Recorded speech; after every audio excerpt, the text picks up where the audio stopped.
We are being bombarded with disrupting chemicals. A lot of them, they're in our products. Okay, let's go to my kitchen. Come with me. So this is my fridge. So the first thing I notice is this, because that's like the worst. Can I get a bin bag? This is made from recycled electronics. What about this? This is a problem also. And this. Ding, ding, ding, this is great. I'm gonna do utensils next. Heating it up, the plastic, it's getting into your food. What about a receipt? That's bad. It's covered with BPA. And a study in adolescent boys showed that it was associated with a 50% reduction in testosterone. And then this is one that people often miss. Oh. The biomedical scientist and anti-aging doctor, Rhonda Patrick, is back. This time, she's talking about health optimization, maintaining peak performance, and the environmental toxins disrupting your body. Dr. Rhonda Patrick, let's talk about something that I've never heard of before. Peak span. What the hell is peak span? So it's essentially being within 90% of your peak function. For example, muscle mass, bone density, that kind of peaks around 25 years old, and then they kind of steadily start to decline. You joking? And the same goes for cognitive function. So I'm on the way down. Yeah, and I'm definitely on the way down, but we can do things in our life to help maintain that peak span. Like if you exercise 5 hours a week, do some high intensity interval training in there, and you can reverse heart aging by 20 years. And then sleep, very, very important for preventing your immune system from aging rapidly. And then another thing that you can do that's really important for brain aging is, and this is associated with a rapid decrease in Alzheimer's disease risk. But what I really want to talk about is intermittent fasting, Ozempic, supplements, and being sedentary. So I want to talk about all of that, but we've got to talk about this in my hands at the moment. So if you have this, it's going to double your risk of early mortality. Double your risk? Double. Okay, so talk me through this. I want as much detail as possible. This is super interesting to me. My team give me this report to show me how many of you that watch this show subscribe. And some of you have told us, according to this, that you are unsubscribed from the channel randomly. So favor to ask all of you, please could you check right now if you've hit the subscribe button, if you are a regular viewer of the show and you like what we do here. We're approaching quite a significant landmark on this show in terms of a subscriber number. So if there was one simple free thing that you could do to help us, my team, everyone here, to keep this show free, to keep it improving year over year and week over week, it is just to hit that subscribe button and to double check if you've hit it. Only thing I'll ever ask of you. Do we have a deal? If you do it, I'll tell you what I'll do. I'll make sure every single week, every single month, we fight harder and harder and harder and harder to bring you the guests and conversations that you want to hear.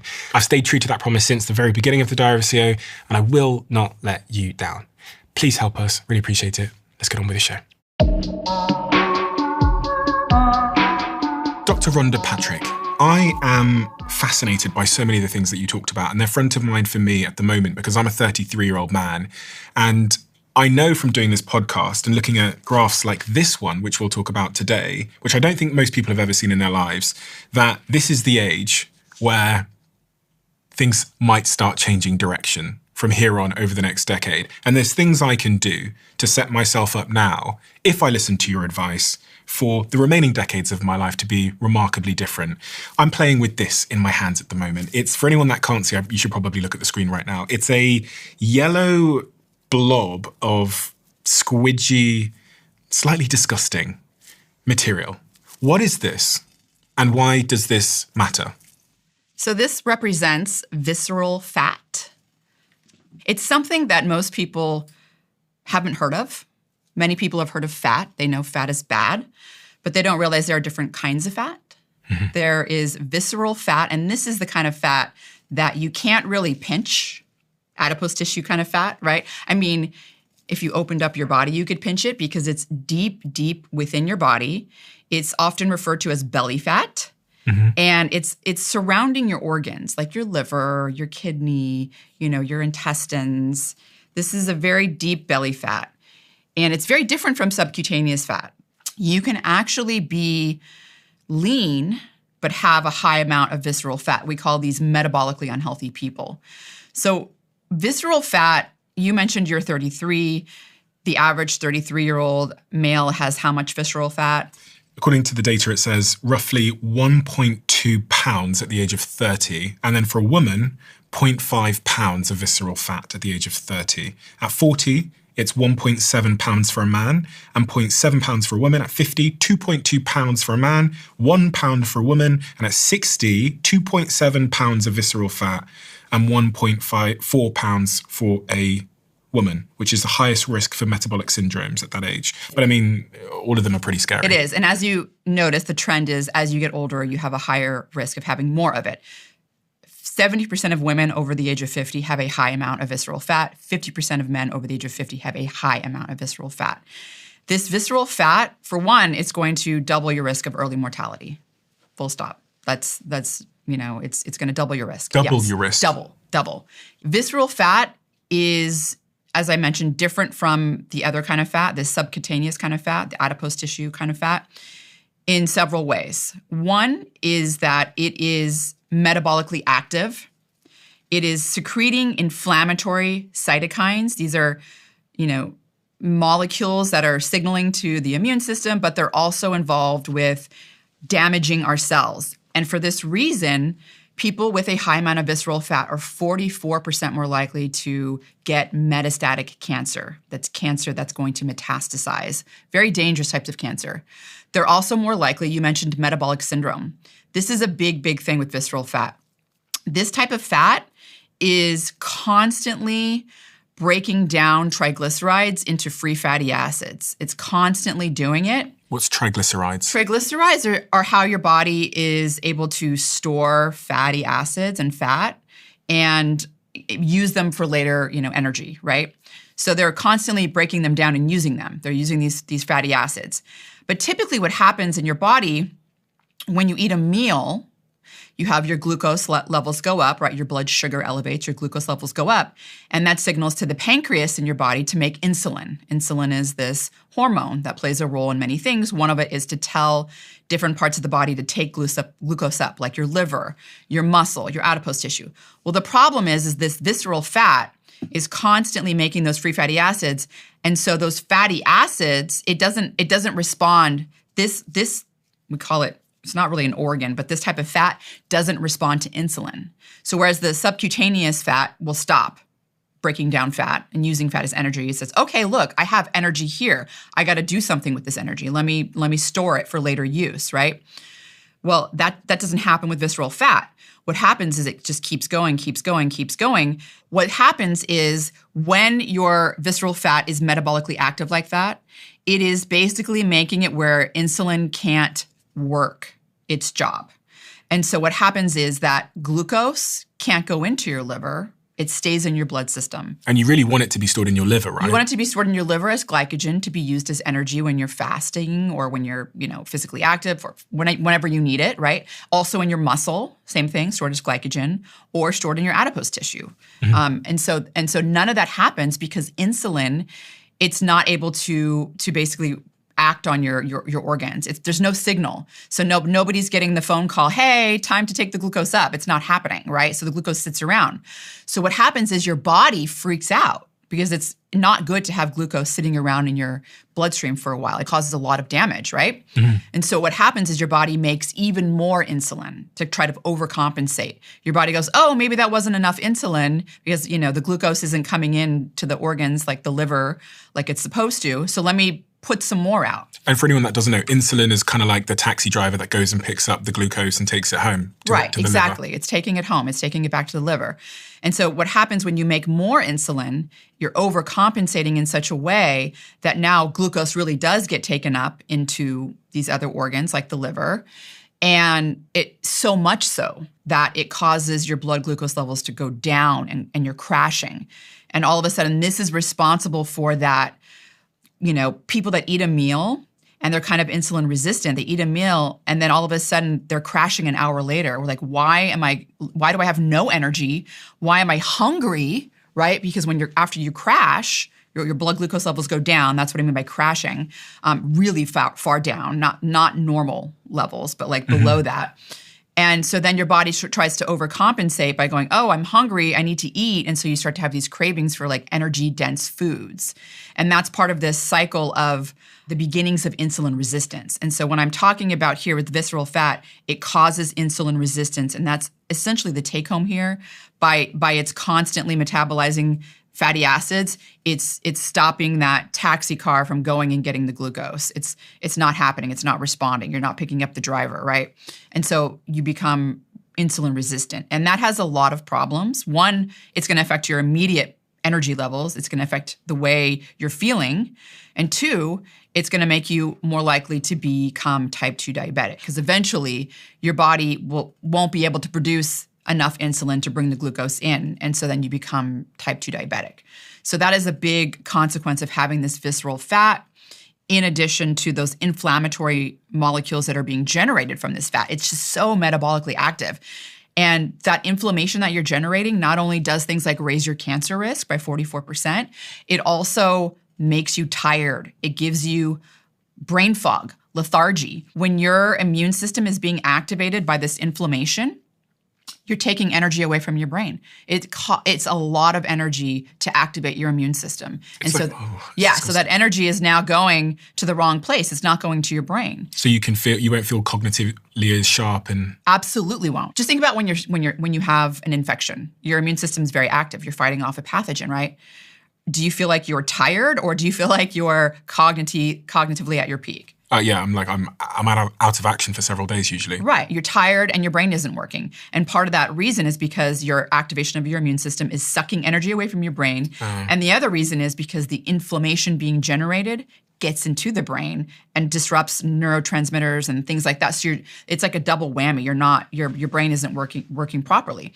And so there's a lot of people walking around constantly feeling tired, feeling lethargic, feeling brain fog. And they might have a high amount of visceral fat and not even know it. So typically, looking at the data, I mean, most people have too much visceral fat. Most people do have too much visceral fat. And typically a really high amount is, I would say a proxy for it would be measuring your waist circumference. So like if women have a waist circumference of 35 inches or greater, that is a sign of too much visceral fat. If men have a waist circumference of 40 inches or more, that is a sign of too much visceral fat. Ideally, you would go and get what's called a DEXA scan. Now, this is not something that's routinely done, and it doesn't necessarily have to be done unless you're that person that really likes to go the extra mile and directly measure things. That would be another way to do it. You really want to have below 300 grams of visceral fat. Ideally, closer to 0, the better. Me and my friend went and got a DEXA scan done, and the remarkable thing is I weigh a lot more than him, and I'm much bigger than him. He's skinny. But after the DEXA scan, they said that he had too much visceral fat, which I thought you must be like big or obese to have visceral fat. But he's a skinny guy, and the DEXA scan said too much visceral fat. Yes, that's the thing. I was involved in clinical research for many years when I was doing my postgraduate training, and we were looking at populations of people that were metabolically unhealthy, maybe overweight, obese in some cases. And you would have someone come in that they looked skinny, they looked like they were metabolically healthy because they weren't overweight, and yet all of their biomarker data was showing the opposite. Like they looked on paper, if you would have shown me their metabolic data, I would go, oh, this is an overweight, obese person. So these are lean but metabolically unhealthy people, and a large percentage of that has to do with an increase in visceral fat. You won't even necessarily know that you're getting higher amounts of visceral fat. It's not necessarily going to be reflected on the scale. You mentioned maybe a pound, maybe a little bit more. That's like daily fluctuation in some cases, right? Like, I mean, I don't know about you, but like I can fluctuate a pound from day to day for sure. If you're talking about 500 grams or less, that's not going to be, reflected on a scale either. You might be going, well, why visceral fat? What's causing visceral fat? I mentioned age. That's a big one. Hormones is a big one. Women are very susceptible as they go through perimenopause and menopause because estrogen actually helps tell the body how to store energy, and it tells it to store energy in fat in adipose tissue, not viscerally. So when your estrogen starts to go down during perimenopause and then menopause, women really start to gain a lot of this belly fat. They gain a lot of the visceral fat. Testosterone also, it doesn't tell the body how to store the fat so much. It helps you burn visceral fat. So men are a little bit more protected when they're younger as well. But as they age, of course, testosterone goes down as well, and that affects the visceral fat. But mostly it's our diet and our lifestyle that's really affecting visceral fat. It's kind of mind-blowing how quickly you can gain visceral fat. Like sleep is a big one. When you miss sleep, that is something that you can start to gain visceral fat very quickly. There was a study in healthy young men. These men were sleep restricted. Typically, when sleep restriction studies are done, you're looking at 4 hours of sleep per night. So pretty severe. Not out of the ordinary. I did many of those. college, graduate school, deadlines, definitely as a new parent. I mean, it's unfortunately drags on for months. So these men were only sleeping 4 hours a night for 2 weeks. Okay, these were healthy young men, college-age students, okay, young. They gained 11% visceral fat after that 2 weeks, but not a pound on the scale. But they had 11% higher visceral fat after just, 2 weeks of not getting enough sleep. And they weighed the same? Pretty much. So it was the composition of their body that's shifting? Yes. Also, the visceral fat, like I said, you're not gaining pounds and pounds and pounds of it necessarily. You're gaining grams and grams, but like it's happening, and any amount that you're starting to gain is unhealthy, right? It's going to start causing insulin resistance. It's going to start, causing fatty liver. That's another thing it does it because it's around the liver. The liver doesn't know what to do with all the fat, so it starts to make and store it around the fat. And so you start to get this non-alcoholic fatty liver, which is happening now in like young people. So sleep is one. Another major, I would say, lever for gaining visceral fat is your diet. Quality and quantity. So if you start to be in a caloric excess constantly, you can start to gain visceral fat. And that's also been shown in studies. So there was a recent study that, again, was in healthy young men, given about 1,200 extra calories a day. And it was mostly from ultra-processed foods, right? I mean, they're 1,200 calories, so like Big Mac and a Coke, Big Mac and fries, whatever. So you're talking about almost like an extra meal a day. And from processed foods, ultra-processed foods. For 5 days, they were given, this extra caloric intake. After that 5 days, they started to gain visceral fat. They started to have signs of fatty liver after 5 days, and their brains became insulin resistant. And this is important. Yes. So how many calories were they having in excess? 1,200 to 1,500. In excess? More than what they were usually going to eat, yes. Okay. Yes. So, it's a lot of people are eating caloric excess, daily. They're not exercising, and there's no energy expenditure, and they're eating more. And so they're in 1,200. Now, this is the extreme end, right? I'm giving you an extreme end because that's what they do usually in studies like this because they want to get a significant result. But after 5 days, they were gaining visceral fat. Their brains became insulin resistant. So insulin is also very important for the brain. The brain is telling the body how to store the fat and how to store energy. And when insulin's not able to get into the brain and have its action, then you start to not have the brain tell the body how to store this energy, and it ends up storing it viscerally. It's like this default. Do you know, putting those two things together, the thing I've noticed that impacts my performance the most as it relates to articulation, cognitive performance, my ability to think, is those two things coming together. You talked about sleep and diet. It's when I eat late. It's when I eat close to sleep. If I do that a couple of nights in a row, I feel like my brain no longer works. Yes. Yeah. Obviously we all have to live our lives, and there's social things, and it's fun to go out and have a dinner with your friends or an event, right? But it's not a good idea to eat a big meal, 3 hours before, fewer than 3 hours before bed. So you want to stop eating 3 hours before bed. And 3 is really the magic number in multiple studies, because when you eat a meal, it is activating your sympathetic nervous system, right? That's the fight or flight response. That's not what you want active when you're about to go to bed. When you're activating the sympathetic nervous system right before you're going to bed, let's say you eat a meal within an hour of bedtime, you're digesting all that, your sympathetic nervous system's active.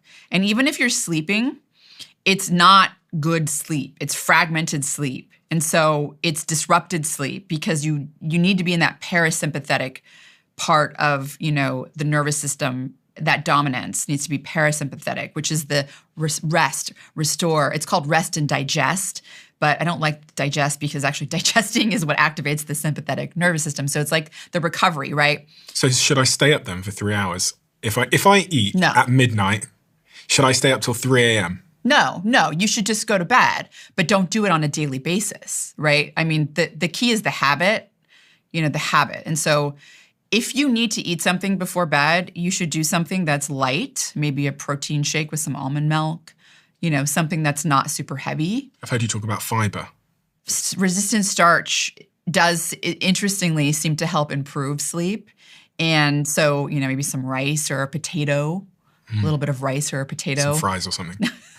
Maybe not a fried potato. Baked potato and then cool it because then it's resistant starch, right? Because then it's good for your gut microbiome. Why? It changes the composition of the fiber.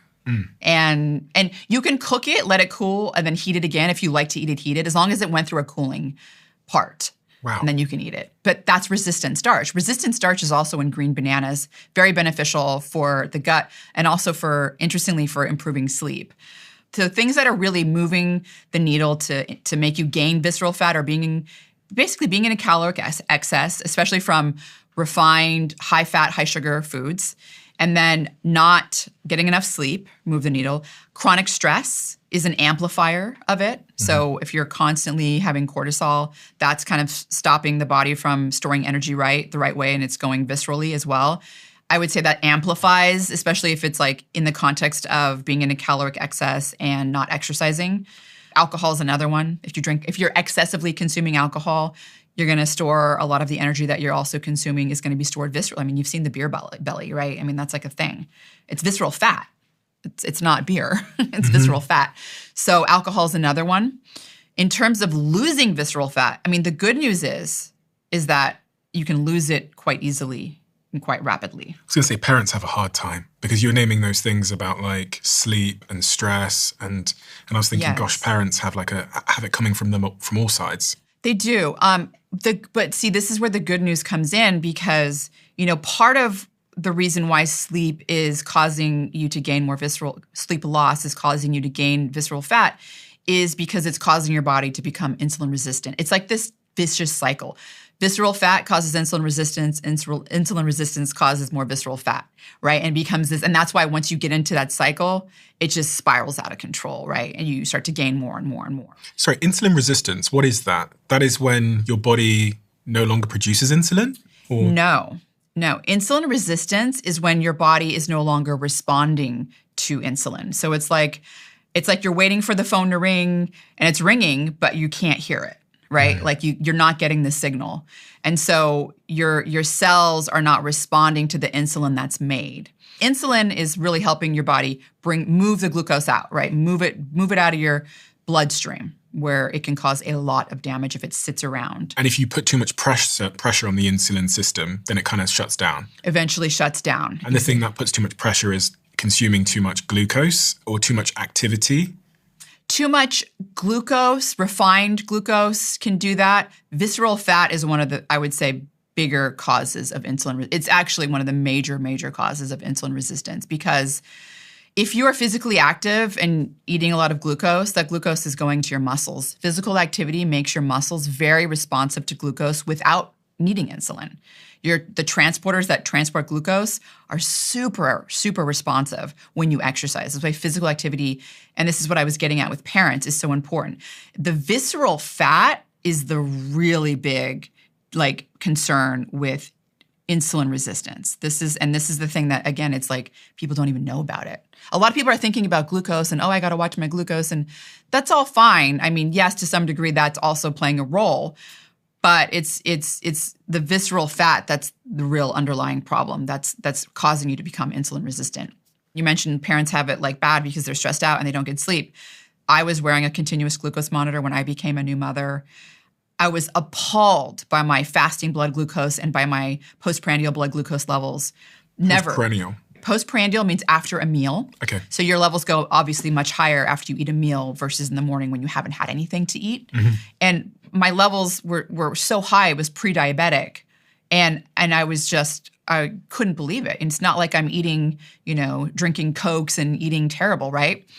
But there was a period of time when I'm not as physically active, particularly in the first couple of months. It's really, that's the time when you're kind of just in this cave. I immediately was looking into the scientific literature and found that high-intensity interval training and exercise can help almost negate most of those poor effects of causing insulin resistance and causing your glucose regulation to not be normal.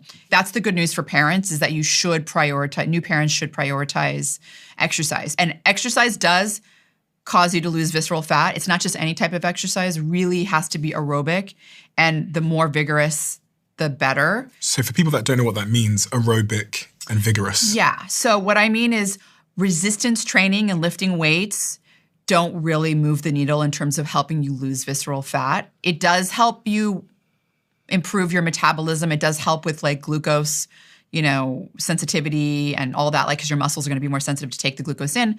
But if you want to lose visceral fat, you're going to have to do running, jogging, cycling, swimming. You want to like get your heart rate up a little more. Why? It's energy expenditure. It plays a role in getting you to that more caloric deficit, and that's better. So that's one way. And the other thing is any weight loss program, so intermittent fasting, caloric restriction, even GLP-1 receptor agonists and all the classes of GLP-1, anything that is going to make you lose weight, lose fat, visceral fat's one of the first to go. And in fact, people on these weight loss programs or even on exercise training program, visceral fat's the first fat to go. And so you can lose it quite quickly. So on this point of fasting, are you a fan of fasting to combat visceral fat? And also, could you give me your thoughts on being in a ketogenic state as it relates to visceral fat? Yeah. People, when they think about intermittent fasting, they kind of think about, one thing, and they think about weight loss, right? But there's a lot going on here, and I like that you mentioned being in a ketogenic state because there's also a metabolic switch that happens. This metabolic switch from burning carbohydrates and glucose to burning fatty acids and getting in ketosis, right? That's a metabolic switch, and it's very important. There are two different things happening here. But intermittent fasting is essentially a good tool that people can use to reduce their calorie intake without having to count their calories. That's why I like it. You can lose weight by counting your calories and reducing your calorie intake. I personally think that's a lot of work. Some people love doing it, and that's great. I think whatever works for a person. But the way in which intermittent fasting helps people lose visceral fat is by reducing calorie intake. That's what I'm getting at. It's like a tool that some people like to use because I like it, for one, because I can not think, I'll skip one meal, making sure I get enough nutrients in the meals that I eat and protein in the meals I eat. But I'll skip a meal and it gets me in a caloric deficit without having to think about and count everything. So it's easier on me. To fast versus counting calories. And yes. how do you do that? I like to fast in the morning. And the reason I like to fast in the morning is for the exact reason you mentioned. And that is the ketosis, which I like to call the metabolic switch. You're not eating while you're sleeping, obviously. So if you're sleeping for 8, if you're in bed for 9 hours, 10 hours, you're not eating during that time. And it takes about 10 to 12 hours for your liver to deplete glycogen. Glucose that's been taken up by the liver is stored as glycogen so that you can then use it for energy later if you don't have energy coming in, right? So the glycogen is like the petrol station. Yes. So it runs out of petrol. That's right. And so it switches to diesel. And then switches to diesel. And so after that switch, that metabolic switch, when you deplete that glycogen while you're sleeping or while you're not eating after about 12 hours. And by the way, this is all relative because it depends on the kind of foods you eat and how physically active you are. So if you eat a lot of high carbohydrate, refined sugar stuff, you might take even longer to deplete your glycogen because you're putting a lot of input in there. You keep filling up the fuel tank, right? Mm-hmm. But if you're eating things that are more low carb, you might deplete your glycogen sooner. So when you deplete your glycogen, you get into this metabolic switch because your body still needs energy, but there's no glucose around, right? So you start to switch to, your fatty acids are mobilized. They come out of your adipose tissue. This is why people lose fat. They come out of the visceral fat. You start to use those fatty acids and burn them as energy. And as a product of that energy, you're making ketosis. And the reason I like to do this in the morning is because then I can really get into that ketotic state where if I'm fasting, I fast for about 16 hours a day, and then I eat my meals within 8 hours a day. Typically, that's what I do. The reason I like to be in that metabolic switch state is many reasons, actually. One, the ketones themselves are providing my brain with energy, very easily utilizable energy, but they're also acting as a signaling molecule to my brain going, hey, this is a stressful time. There's no food. You better be cognitively sharp. You got to find that food. You got to know what you're doing, right? It's an evolutionary adaptation. Humans for thousands of years were going through this metabolic switch because we didn't have Instacart. We didn't have Postmates. We didn't have Uber Eats, right? We had to find our food. We had to hunt our food. And we didn't always do that, right? And so when I get into that metabolic switch state, I feel it. I feel more cognitively sharp, And I feel less anxious, which is part of it because those ketones also help increase something called GABA. That's an inhibitory neurotransmitter. It's essentially, you can just think of it as like it helps you feel calmer. When I feel calmer, I'm more cognitively focused because it's like the background anxiety is down, right? It's like you can focus. And so I love being in that state in the morning because that's when I get my work done. I also like to be in that metabolic switch state. And this is why I like fasting in addition to, the fewer calories I'm consuming, right? Your body has to be in that fasted state to repair. If you're constantly in a fed states are important for anabolic growth. We need it to grow, right? But the repair state is also very important because with the growth comes damage. Damage comes along with that. And you want to repair that damage because damage will accelerate aging. And so I like to be and give my body enough time. I don't want to just wake up and eat where it's like, oh, I've only barely depleted my liver glycogen. I'm not even in that repair state very long, right? I want to extend it a little bit. And so I like to have that repair process active. And that it is active fasting activates it, but also you have some amount of active repair going on even when you're in a fed state. It's just heightened when you're fasted. So those are the reasons I like intermittent fasting. I feel good when I do it. I also do a lot of training, not all of it. I do a lot of training fasted, cardiovascular, aerobic endurance exercise, so running, biking, that stuff I like to do fasted. I'm not going for a 10-mile run. I'm going for a 3-mile run, right? I mean, so if I was going for a 10-mile run, I wouldn't be fasted. I would need some fuel. But there are multiple studies showing that if you do aerobic endurance training, this kind of running, cycling, swimming type of training, you actually have better adaptations if you're fasted versus fed. What does that mean? So much of the benefit from exercise, right, aerobic exercise, when you're breathing in, you're working hard, is from the working hard. But your body responds to that, right? Because the working hard is causing inflammation. It's causing oxidative damage. And your body is responding to that by going, oh, we got to get better at this stuff. So you have anti-inflammatory pathways activated. You have antioxidant pathways activated. Your body needs to burn fat. You need fuel. And so if you're fasted, you get better at burning the fat and oxidizing the fat, and you continue to do that throughout the day better as well. So you have what are called mitochondrial adaptations that are better. You make more mitochondria. Mitochondria are very important little tiny organelles inside of most of our cells that make energy. And they're very important for everything. I mean, they're running our brains right now so we can talk, our heart, so we can breathe, our lungs, everything, right? And so exercise does make you increase the amount of those new mitochondria that you make that are young and healthy. If you're fasted? Both, even if you're not. But if you're fasted, it's even better. This has been a big debate around whether this applies to both men and women. Should both men and women exercise fasted? This is my read of the literature and my thoughts on this from also having experts that have studied male versus female responses to exercise. First and foremost, how do you feel when you exercise fasted? If you feel terrible, that's a sign. I think listening to your body is the most important thing that you can do. There are times when I have to eat before I exercise. And I listen to my body. That's it. I'm going to eat. When it comes to women versus men and doing exercise fasted, it also depends on, are you doing a 30-minute run? Are you doing a 2-hour run? If you're doing a 2-hour run, you need to fuel. That's a lot. That's a big stress. When it comes to a 30-minute run, you don't really necessarily need to. Now, the problem with women is that they're often, if you're in too much of a caloric deficit and you don't eat enough food within, afterwards, you're not refueling enough, and you're doing very, very long, high volume types of exercise, then you can basically disrupt your, some of your hormones, your follicle stimulating hormone, luteinizing hormone. These things will make you become amenorrheic. So you basically stop ovulating and you stop getting your menstrual period. And what's the evolutionary reason for that? What's going on there? Because your body's like, there's not enough food and energy around to sustain a growing fetus, they're so growing it starts baby. Shutting down. So it's basically like, hey, we're not going to allow you to have a baby, basically. So you stop ovulating, right? So you're not making those eggs. Is this often the case with women who exercise a lot and no longer have their menstrual cycle? First of all, this is not a common thing. This is something that happens in, athletes, elite athlete women that are not eating enough food.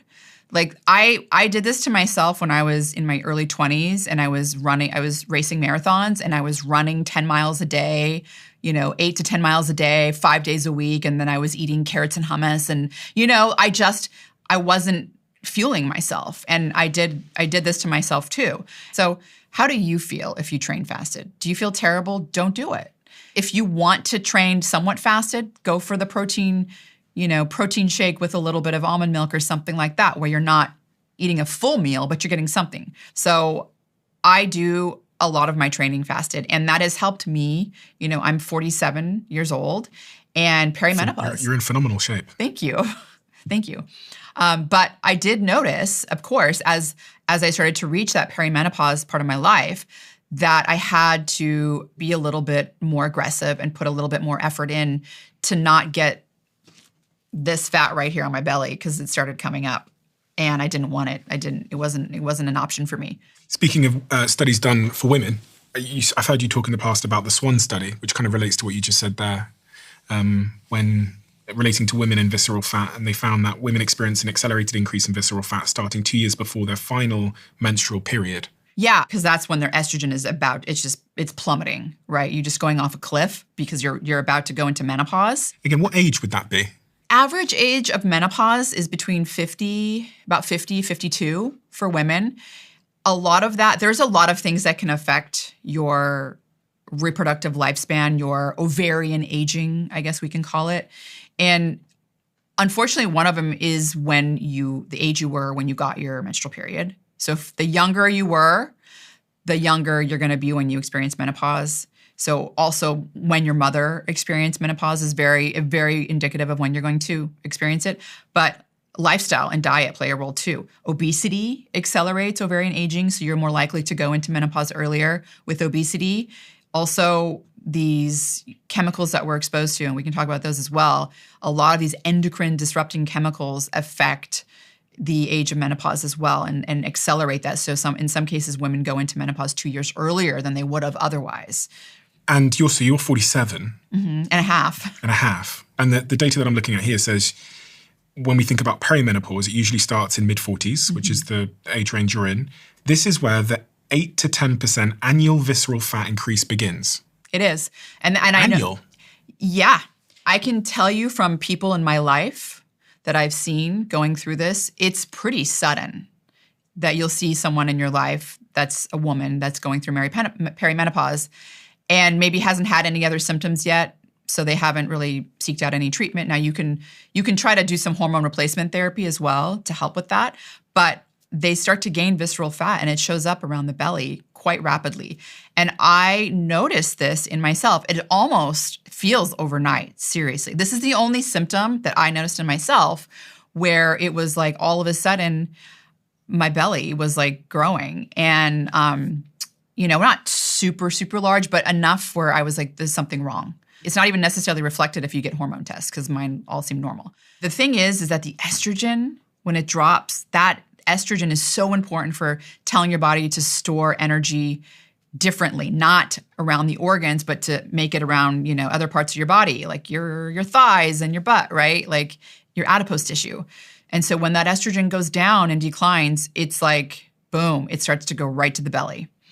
So that is why, for me, intermittent fasting has been really important. Like with any weight loss or calorie restriction protocol, you do need to make sure you're getting enough protein because that's important for muscle, right? Muscle growth and preventing atrophy of your muscle. And you need to also do resistance training. That also is a very important signal for muscle because the problem is some people calorie restrict and eat fewer meals and then they're not getting enough protein and they're not training and they start to lose muscle in addition to fat. And you don't want to do that. You want to kind of just lose the visceral fat and keep the muscle, ideally keep gaining muscle. And for men, I was reading that testosterone and growth hormone typically peak in their late 20s. So I guess mine's peaked already. And starting at age 30, testosterone drops roughly 1% a year. So between the age of 25 and 65, men typically see a 200% increase in their visceral fat, even if their total weight stays the same. So, is that linked to the testosterone decline? Is that what's going on there? What's causing it? Yeah. I mean, testosterone you burn even if you're gaining visceral fat, it helps you burn it. It's also why some women that are in perimenopause want to do testosterone, because it helps them burn the visceral fat. So it is linked to testosterone decline as well. But also as men are aging, they become more sedentary. They tend to eat a little bit. They're consuming more calorie. Like all these things are hand in hand. So it's not just like a one punch, right? It's like multiple angles are kind of all compounding and coming together. Whereas you could get away with it a little bit easier when you're younger because the testosterone is helping you burn it more. When you're declining, it doesn't work that same way. So even though you're gaining it, you're not burning it as quickly. So you start to have a net gain in it, if that makes sense. So going back up to the top then, we were talking about things you can do to lower your visceral fat. And we talked a little bit about exercise, sleep, diet. Is there anything else in that category? Yeah, I think those are the main ones. Obviously, avoiding excess alcohol consumption. Yep. And also the stress. Yeah, the stress, like, trying to relaxation techniques, buffer that stress. That's a big one. It's an amplifier. Yeah, people don't talk enough about visceral fat. They look at other markers. No, well, most people just want to lose weight and look good.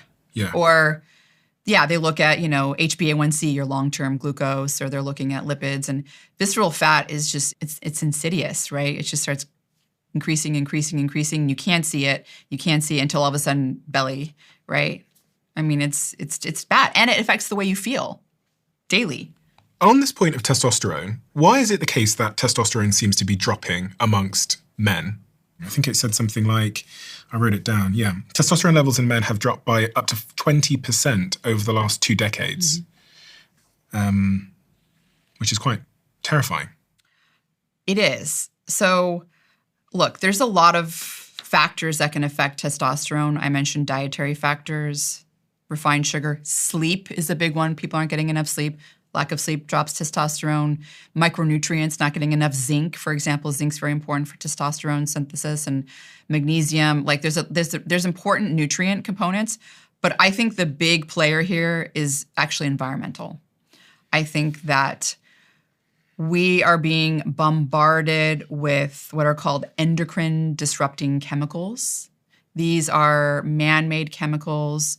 A lot of them are part of plastic. They're made to help plastic be more durable or more robust, or they're water resistant. So there's probably 3 main endocrine disrupting chemicals that are found in our environment, mainly because they're in plastic, or they're also in things that are water resistant, oil resistant, fire resistant, flame retardant. BPA, bisphenol A, is one. Another one is phthalates, pH, phthalates. And the last one would be PFAS. These are the forever chemicals. These are the 3 main, I would say, players in terms of disrupting endocrine function, endocrine being hormones. Sex hormones like testosterone, estrogen, but also thyroid hormone, very important for regulating our metabolism, for example. Are they really causing a problem? Absolutely. Really? Absolutely. Because I'm looking at the picture you have there of PFAS? PFAS. And it's got like a coat and shoes on there. You're telling me the clothes that I wear are having an impact on my hormones? They can, but I think it's less of a direct effect and more downstream. So the PFAS chemicals, or the forever chemicals, they're used in things to make them oil resistant, stain resistant, water resistant. So the Teflon pans would be the biggest example. You remember those nonstick pans? They have Teflon. That has PFAS on it. We're going to go into my kitchen in a second, so I'll take all of the viewers that are watching now into my kitchen. We'll have a stroll around my kitchen, and you let me know if there's something. Oh, gosh, I hope you don't have Teflon. But, I mean, my mom used it when I was growing up. I remember the nonstick pans. That stuff is coming off into your food, and so you're eating these PFAS. How do we know that they're dangerous? Okay, well, I'll tell you how we know. Let's start with, so the PFAS chemicals are ones that they're more affecting the thyroid. And they're affecting, I would say, ovarian aging. They seem to target the ovaries and accelerate the age that you're going to get menopause. So you're going to get it around 1 to 2 years earlier if you have a high amount of these forever chemicals. But there's been a lot of studies looking at, let's start with BPA. Okay, bisphenol A. That's a big one because you see a lot of marketing around BPA-free. This plastic water bottle is BPA-free. Well, it's BPA-free, but it has another chemical called BPS, which is very similar, if not worse, than BPA. So BPA is something that's found in a lot of water bottles. It's in those plastic water bottles. It lines the cups of paper cups, like these to-go coffee cups that you're getting at your favorite, coffee place. Plastic is lining them, yes. Plastic lines them because it's protecting it from the liquid, right? BPA has been linked to many different diseases, but really, really, it's an endocrine disruptor. So what it does is a couple of things. One, BPA acts as an estrogen mimetic. So it kind of mimics estrogen and it binds to the receptors that estrogen do to do its function. And so it sometimes binds to estrogen and either makes it seem like there's estrogen around or it blocks estrogen from working. So it depends on the dose and the concentration, so it can do both. But it also binds to androgen receptors that interact with testosterone, right? And so there have been studies that have found that men that have high amounts of BPA also have low amounts of testosterone. But there was also a study done in teens. This is when, your sexual development is happening, right? Testosterone is very important during this part of your life, during puberty. Teens, adolescent boys that had the highest amount of BPA had 50% lower testosterone than the boys that had the lowest amount of BPA. The biggest one that's affecting testosterone is the phthalates. These phthalates, they are present in a lot of PVC piping. They're present in a lot of our food packaging, all those like thin, you go to to the grocery store and you get a filet mignon steak and it's wrapped in plastic. Poultry's, all that plastic wrapping and all the foods that we're eating has phthalates in them. They make it more flexible and stuff. And it's also found in our hair products, our cosmetic products, our creams. And it's also very lipid soluble. It likes fat. It is drawn to fat. So when you have plastic around fat, like cheese, things like that, meat, it's getting into that meat. It's getting into that cheese, the phthalates. These disrupt our hormones in ways similar to BPA. So they're binding to the androgen receptor, but they're also going into the testes and disrupting the synthesis of testosterone. So there was a study in men that had the highest phthalate levels. Those men had 20% lower testosterone compared to men with higher levels. And this is like, it's affecting not only just the testosterone, but it's affecting sperm quality. So the shape of the sperm wasn't good. It's affecting the number. So sperm count is down if they're higher BPA or higher phthalates, and also motility, the ability to swim. Pregnant women that get exposed to high levels of phthalates, and if they're carrying a male fetus, right, they're having a boy, what's been shown is it's also affecting sexual development. So these boys, they're getting something called hypospadia. It's where like the slit on the penis is like moved backwards, kind of closer to like what a woman would have, and they're getting undescended testicles. So one of their testicles is not descending, and that's associated with infertility, cancer, testicular cancer being the big one. This is happening at a alarming rate. Like something like 20% of boys now have an undescended testicle. I mean, it's crazy. Because their mother had high phthalates. Well, this is definitely something that is known in our environment to cause that. I don't know if that's the only cause, but it, in my opinion, is a very, very concerning cause that nobody is talking about and that should be addressed. And it's everywhere. We have these in all of our plastic wrappers everything that we're eating. You even getting your meat. You think it's meat. It's but it's wrapped in plastic, and that phthalates are getting into the food. So they're getting into our bodies. They're disrupting hormones. They're disrupting sexual development. They're disrupting our ovaries, estrogen, ovarian aging, age of menopause. They're disrupting thyroids, the thyroid hormones. I mean, there's even studies now with pregnant women that have high levels of BPA. They're 6 times more likely to have a child with autism spectrum disorder compared to women with low levels of BPA. Again, BPA is disrupting the estrogen and androgen receptor. And this is very important because the androgen, you want to have, it's disrupting aromatase as well, that enzyme that's involved in converting testosterone into estrogen. So believe it or not, when you're a boy developing in your mom's womb, estrogen plays a very important role in your brain and brain development and what's called masculinizing the male brain. It's kind of contradictory. You're like, oh, well, wouldn't testosterone do that? Well, actually, estrogen is very important for masculizing parts of the male brain. And so when you have aromatase being inhibited by bisphenol A, by this endocrine disrupting hormone that is so ubiquitous everywhere. That is found in plastic bottles. Plastic bottles. It's found everywhere. So what do you recommend?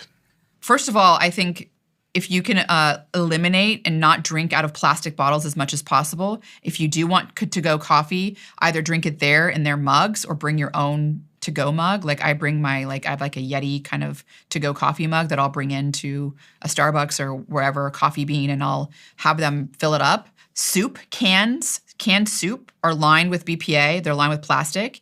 And soup usually goes into the can hot. Sterile technique. I mean, they want to make sure it's, so you're getting, this soup has been classically shown in multiple studies to increase BPA levels by 1,000%. Crazy amounts. So don't eat canned soup as much as possible. I mean, obviously this is about the habit, not the one-off, but try to avoid cans, drinking out of even soda cans, even like your favorite sparkling water cans. Don't make it a daily habit because they are lined with plastic. That's a source of BPA into your bodies.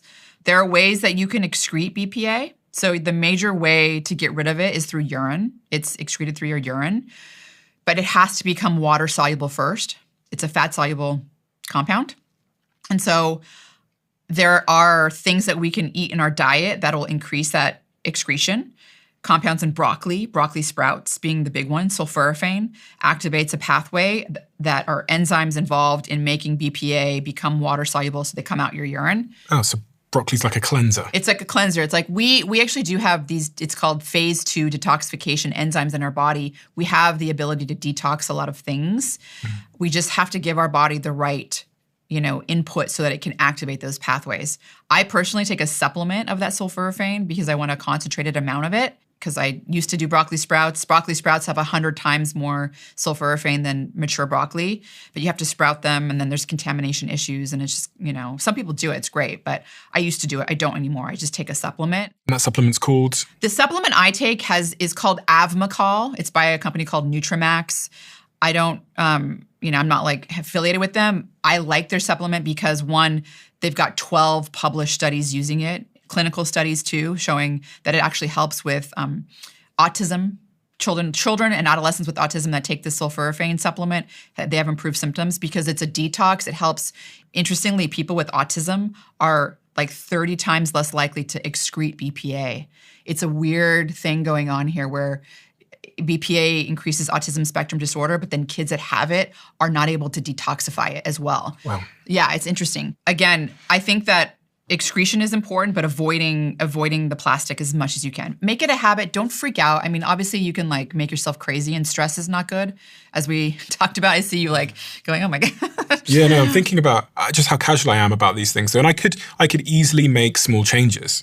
I could easily make big changes in the position I'm in. I can say in my company, we no longer buy this kind of stuff. I could say in my kitchen, because, to my team or whatever, let's not buy this. Can we go look at my kitchen now? Let's do it. Okay, let's go. Let's go to my kitchen. Be right. No, you guys can come too. So we're going to go to my kitchen. If you're listening on the dog walk, this might be a nice time to sit on a bench and look, because you're about to go into my kitchen and we're going to look at real things that you might not even know in your kitchen are causing you some of these problems. Come with me. You know the little traditional SIM card that goes inside of our phones? They haven't changed at all since they were invented in the 90s. You have this physical piece of plastic that means you're locked into one carrier, one network, and the second you cross a border, that carrier can start charging you whatever they want. But there are alternatives, and today's sponsor, Saley, is one of them. It's an eSIM app that gives you a safe and secure data connection in over 200 destinations. All of their eSIMs have built-in cybersecurity, which is great if you're traveling for work and looking at confidential material. I've been using Saley whenever I travel because the connection is always reliable and it saves me a ton of roaming fees. It also means I don't have to deal with all of the faff that surrounds sorting out a SIM everywhere I go. If you want to give it a try, download the Saley app from the App Store now and scan the QR code on screen. And if you want 15% off your first purchase, use my code DOAC when you get to checkout. That's DOAC for 15% off. Keep that to yourself. I've spent the last decade building and investing in companies, and so often the conversation around marketing budgets follows the exact same pattern. The budget gets approved, but then the results don't come back. And most of the time, the creative pitch and the offer is fine. The problem lies with the audience. Ads reach people who will never buy or refer, nor do they have the power to sign off anything at all. And this is why so much budget gets wasted. LinkedIn Ads, who are a sponsor of this podcast, lets you reach them specifically by job title, seniority, company size, industry, the skills that they have, and much more. You're no longer hoping your ad reaches the right person. Instead, you're defining exactly who sees it. And LinkedIn Ads drives the highest B2B return on ad spend across all major ad networks. Give them a try at linkedin.com/diary. And if you spend $250 on your first campaign, you'll get a $250 credit for your next one just by going to linkedin.com/diary. Keep this to yourself. Terms and conditions apply. Okay, so the team have been here for the last couple of days. We've been getting lots of takeaways. And so this is a higgledy-piggledy of everybody's food. What's wrong? You're pulling Black plastic. What's wrong with the black plastic? We talked about plastic. It has BPA, it has phthalates, but it also typically is made from recycled electronics. And the problem here, Stephen, is recycled electronics have flame retardants in them because you don't want your electronics catching fire. And there have been a variety of studies now that have found that black plastic has a high amount of these flame retardants that are leaching into the food and getting into people's bodies that way. Not only do you not want to eat out of black plastic, you don't want hot food going in there, right? Because that's like the worst. Can I get a bin bag? I need a bin bag. Okay, so let's throw that in the bin. What else? I'm gonna take all of it out. Okay, this is the other thing that really reaches out, stands out to me, because spicy foods, anything acidic that goes into plastic causes the chemicals to leach into it even more rapidly, kind of the same way the heat does. So heat, acidic foods, not good in plastic. So my spicy sauce, if it comes in a little plastic tub, it's going to leach in. Look, if it's the one-off, okay, but like not a habit. Yes, a big time leach in. You're eating BPA hot sauce. Okay. So the black stuff is out. And It's going in hot. Yeah, this has phthalates and BPA. I mean, look, are you drinking this every day or is it the one-off? No comment. No comment. Mind your business. Okay, what else? What about this? This is made of paper. Here's my little thing I do. See that? Waxy. There's a waxy This. PFAS. On the edge? Yeah. Does it seem like it has a waxy substance to you? Yes.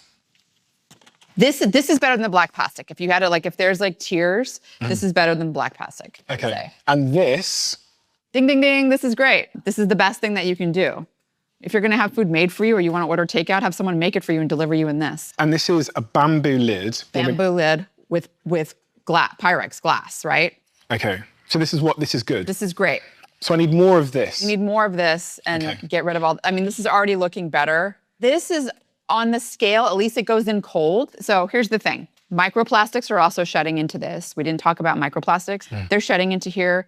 The chemicals, not as much in something like this, but they're still getting in. So this is a little bit better when it comes to like the tiers here. The hot food is the worst. This is a little bit better, but I still would get lettuce. Because it's cold. Because it's cold. So it's not seeping. Exactly. Okay, so I might be able to keep that then. What else do you notice here? So I noticed that I really like your glass sparkling waters. That's great because, you know, glass is less likely to have microplastic shedding, less likely to have the chemicals. There was a study that actually found, interestingly, there were more microplastics on the top, so the paint that's on these lids. Plastic polymers are used in that. And during the processing and, you know, bottling up of these things, they get into the water. And so believe it or not, glass bottled water has more microplastics than plastic bottled water. Okay, this is terrible. But I'm gonna tell you why I think this still is worse, okay? So this is got microplastics, but it also has BPA and phthalates. They're in this water. This was not always cold. It's, you know, it was in some warehouse, shipping container, who knows how it got here. It's been heated up, I'm sure, several times. The problem is that there was a study showing that glass bottles have a higher amount of microplastics than plastic. And you might go, why is that? because they're all coming off on this paint and getting in. When it comes to microplastics, size matter. I'm not as worried about it having more microplastics because it would show that they were large microplastics. Your body doesn't absorb large ones very well. They come out through your feces. This has tons of what are called nanoplastics, very, very small particles that get into the gut and get into your bloodstream. So I still go for the glass water. So I would avoid drinking out of these as much as possible. So I like how you have these condiments in the glass. This is how my refrigerator looks as well. I'm very, very obsessive about anything that has acidity in it, like hot sauce and ketchup. It needs to be in glass because the acidity is leaching microplastics and BPA and phthalate chemicals into your condiments, and then you're putting that on your food and you're eating them. Again, this is ubiquitous. It's everywhere. Plastic is everywhere. The chemicals are everywhere. And you're not even thinking about the fact that your hot sauce and ketchup are also, vehicles for delivering these microplastics and, their associated chemicals into your body. So I really like these. Like this one, I would go for a glass mustard. Those are better. Glass bottle. So this is plastic. Same thing. It's acidic. I would say, for the most part, or the butter. Oh yeah, this is bad. Is this butter or cheese? Yeah, so this is a problem also. So if you look at this, it's that flexible plasticky stuff, right? It has phthalates in it. What, this? Oh, that's even worse. This is, yeah, so this is the plastic that basically, phthalates are in this and they're fat soluble and they're just leaching into this fatty cheese. They're leaching into the fatty cheese. So you can buy cheese that's like without this in just the container. That's a little bit better. You know what I mean? Like I'm thinking of feta cheese, for example. Like some feta cheese comes in this plastic wrapper, but you can buy it with just the container, and at least it's not like close, like with juices like just seeping into it, getting the chemicals into it. But this is fine, isn't it? Eggs? Yes, eggs are great. There we go. Eggs are great. We found something.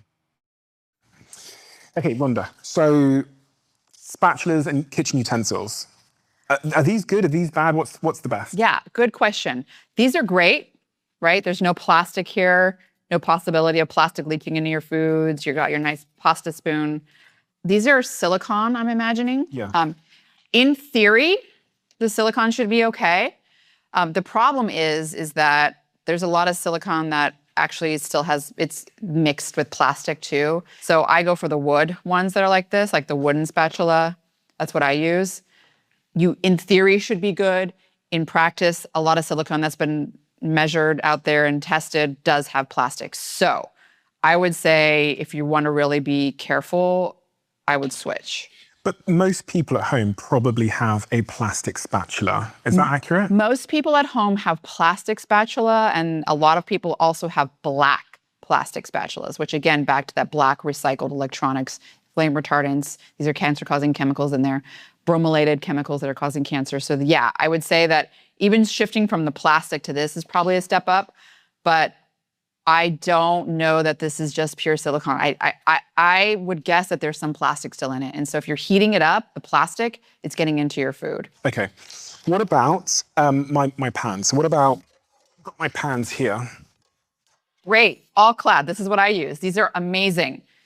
No plastic lining, no PFAS, no nonstick. So most people's pans at home have a sort of a protective layer here that's non-stick so that they can cook their food and their food doesn't stick to the pans, like scrambled eggs. They're kind of a pain in the butt if they stick to everything. That has the forever chemicals in them, and that is being heated up and is leaching into your food and you're eating it. So really what you want to avoid the most is Teflon, right? Anything that's non-stick. It's harder to cook with these though. It's so much harder, but you know what? You're healthier, and that's what you have to imagine. The other thing I want to talk to you about is this. The blender. Ah, yes, the blender. This is one that people often miss. The problem is most blender tops here that's blending your stuff is plastic. And there are studies showing that when you have a lot of friction on plastic, that releases orders of magnitude more microplastics. And of course, their associated chemicals are hitchhiking along there. There are companies that make a stainless steel version of the blender, and I highly recommend, if you're someone like myself, I like to do my kale blueberry smoothies, that you switch to the stainless steel. I switched for my family because essentially the friction, you're drinking microplastics and chemicals. So that's bad. A receipt? Yeah, don't touch it. What do you mean don't touch it? So receipts are... Why are you touching it like that? Covered with BPA. I mean, literally just covered. That's how it prints it, right? This isn't like a printer. This is printed, it's a thermal paper, and the BPA is allowing the printing to happen. And so they're covered with bisphenol A.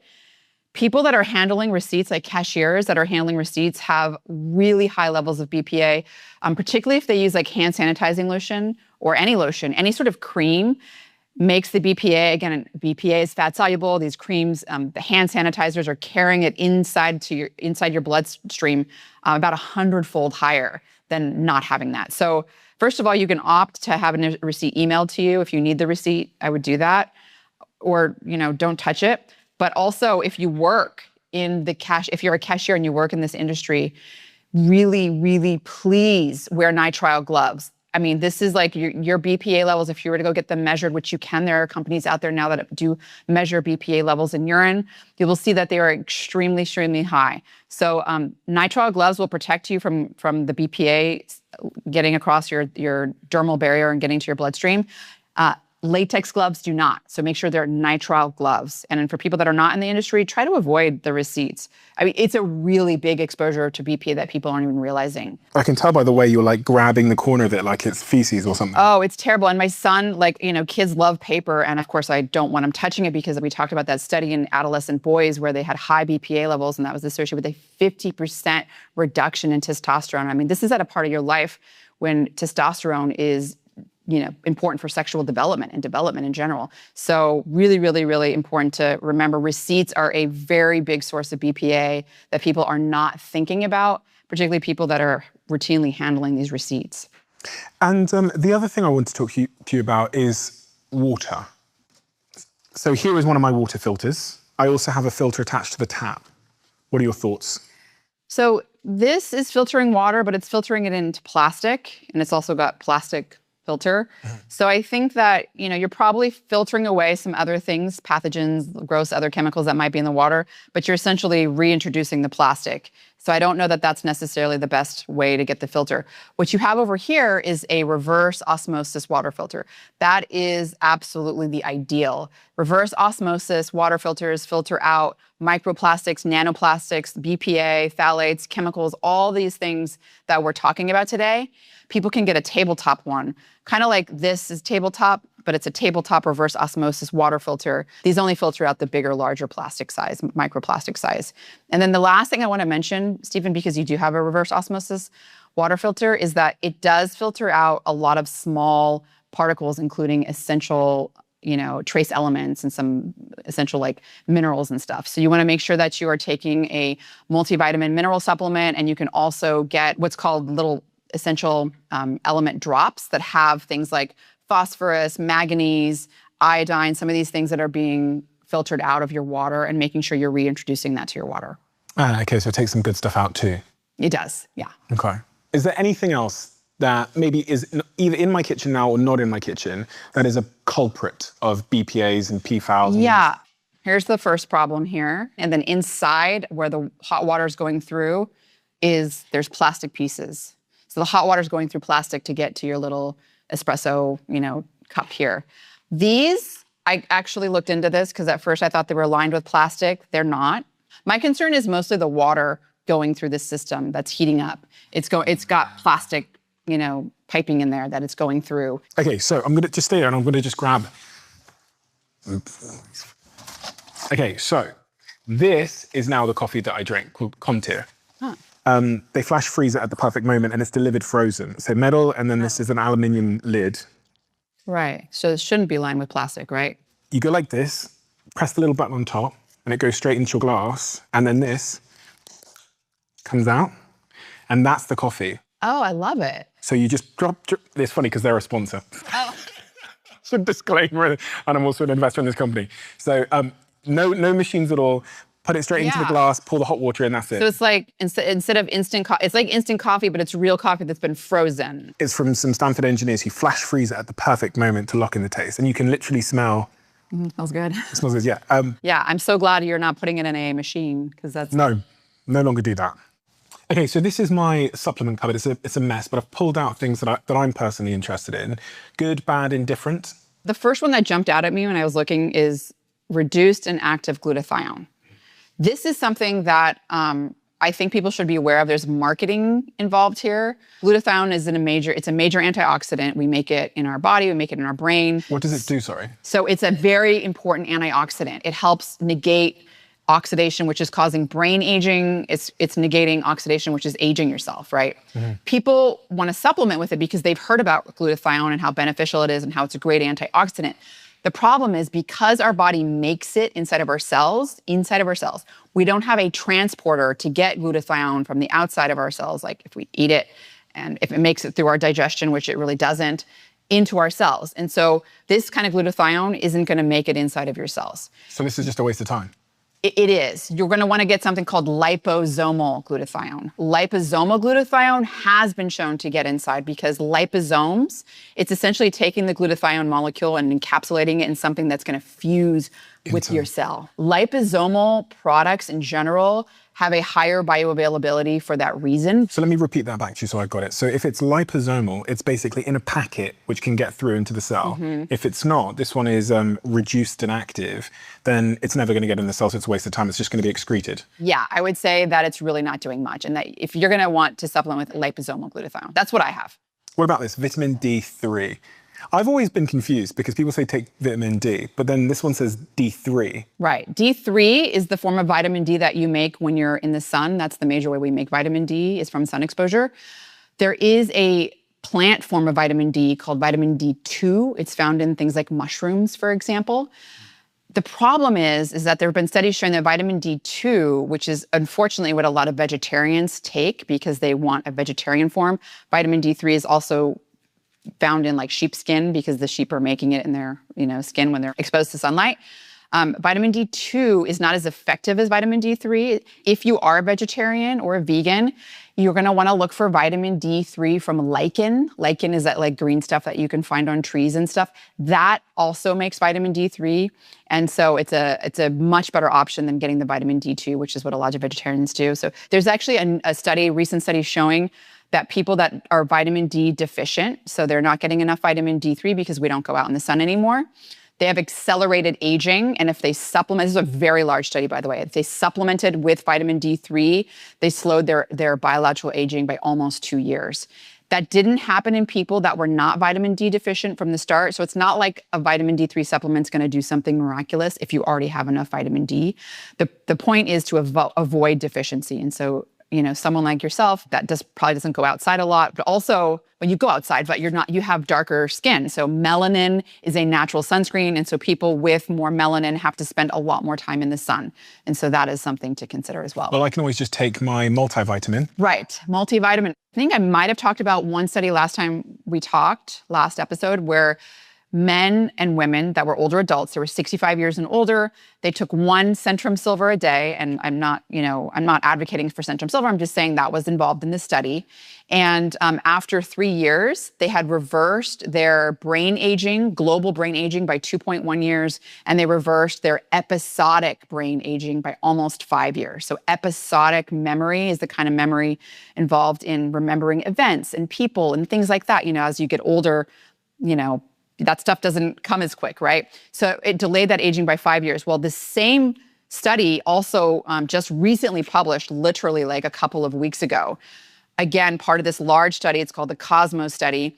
They looked at the multivitamin use and biological aging, epigenetic aging, and they found that the Centrum Silver multivitamin also slowed biological aging, epigenetic aging by a few months. And this was only after 2 years. And you might go, oh, a few months. But that was after 2 years, and that trial was 2 years long. So if you add two years, and then you add another 2 years, and then you're talking about 20, you're talking about 30, you're talking about 50 years, that is slowing aging the entire time. It adds up, it's cumulative.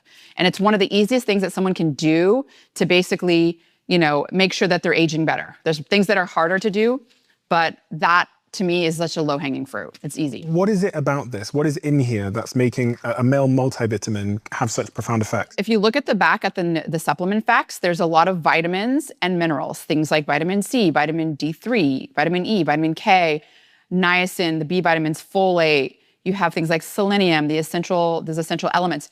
These are all things that we need to run everything in our body, all of our metabolism, our neurotransmitter synthesis, our immune system, our liver, all these are cofactors that are really important for all those things. And you don't realize how important they are until time goes on and things start to fall apart. It's basically filling the gaps because we're supposed to get these things from our foods. We're supposed to be getting all these vitamins and minerals from our foods, from our water. And it's just not happening for many reasons. One, our soils are depleted. The organophosphates like glyphosate is depleting our minerals. And so the foods that are being grown in the soil aren't getting their minerals that they're supposed to. And then the second problem is we're not eating the right foods because we're eating takeout. We're eating foods that are not micronutrient dense, things like dark leafy greens. We're not eating the colors of the rainbow. And those are really important for vitamins and minerals. So I've got two questions there. Is there a multivitamin that I could take that is not good for me? Because when I go to the shops, there's so many different types these days, and I don't know which one's good, bad, or how to tell the difference. And so honestly, sometimes I just go based on the most expensive because I assume the most expensive is the best quality. Yeah. So, the problem with supplements is they're not regulated. I mean, not that I necessarily want them, but it is a problem because supplement companies can kind of put whatever they want in the supplements. They don't necessarily have the amount of active ingredient that they say, or they can either have too little or too much. And so that is the problem with— Too much? Yeah. So for example, some vitamin D3 supplements and some melatonin supplements have in some cases, 1,000 to 10,000 fold more. And it was a really big problem with melatonin because melatonin is that hormone that you make to help you fall asleep. And there was excessive amounts in them. So it's not regulated, so that you really don't know the amount you're getting. So I would say, number one, go to a trusted brand that is third-party testing. There's so much third-party testing now. Consumer Lab does it. You can, look up what they've tested. But for a man, I would say the thing that's essential here is you don't want to get iron. You don't want supplemental iron. Well, someone told me to start drinking these iron drinks. Were you iron deficient? No. Okay. I was just sick one time and they said this would really help. So this wasn't a scientist. Yeah. This was just a friend. Most men do not need to supplement with iron unless they have, a problem with iron and they're anemic, for example. Iron can be very bad. I mean, if you're supplementing with iron, it's very reactive and it causes oxidative stress easily. It's called free iron. The free iron reacts with other things, with your DNA, your cells. And so most men do not need to supplement. In fact, even, something called hemochromatosis, where you have too much iron already. And if you have those genes, it's actually quite common. Then you're really talking about iron overload. So you really do not need to supplement with iron. Women? Premenopausal women are different because premenopausal women do lose a lot of iron from menstruation when they're menstruating. And so I would say about 16% of menstruating women are iron deficient. And then if you add exercise on top of that, a lot of endurance exercise, you can get lysis of your red blood cells. And so you do need iron for your red blood cells. If you're eating meat, if you're not a vegetarian, maybe that would be a case if you're like a vegan or something, maybe some iron could come in, but you have to get your iron levels measured. You don't want to be too high because it does cause damage. Damn. But I would say that premenopausal women, iron is, especially around your cycle, is good. Postmenopausal women, once you hit menopause, you kind of shift to what a man needs. You don't need the iron again. So it's very much just premenopausal women that need iron. That's so funny. I've been drinking these. Omega-3, does that? Yes, omega-3 fish oil, as we've talked about before. I mean, this is probably one of the best and easiest things that people can do to improve their health, improve the way they age. Omega-3 fatty acids, 90% of the US population is not getting enough of them, 80% globally. Everyone, nobody's getting enough omega-3 fatty acids, particularly from seafood. So the EPA and DHA from fish oil are probably the best forms. We talked about studies. If you have a high omega-3 index, you have a 5-year increased life expectancy compared to low omega-3 index. If you're a smoker and you have a high omega-3 index, then you're going to live as long as a non-smoker with a low omega-3 index, right? I mean, so the low omega-3 index is like smoking. Basically, you have a 66% lower chance of getting Alzheimer's disease with a high omega-3 index. And even more recently, there were studies showing that omega-3 slows epigenetic aging. And this is not just in deficiency, I guess because everyone's deficient, maybe that's why.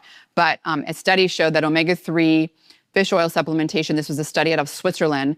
These individuals are mostly active. 88% of them were already physically active at the start of the trial. And I mention that because the trial involved omega-3, it involved vitamin D, and it involved resistance training, or the combination of all three.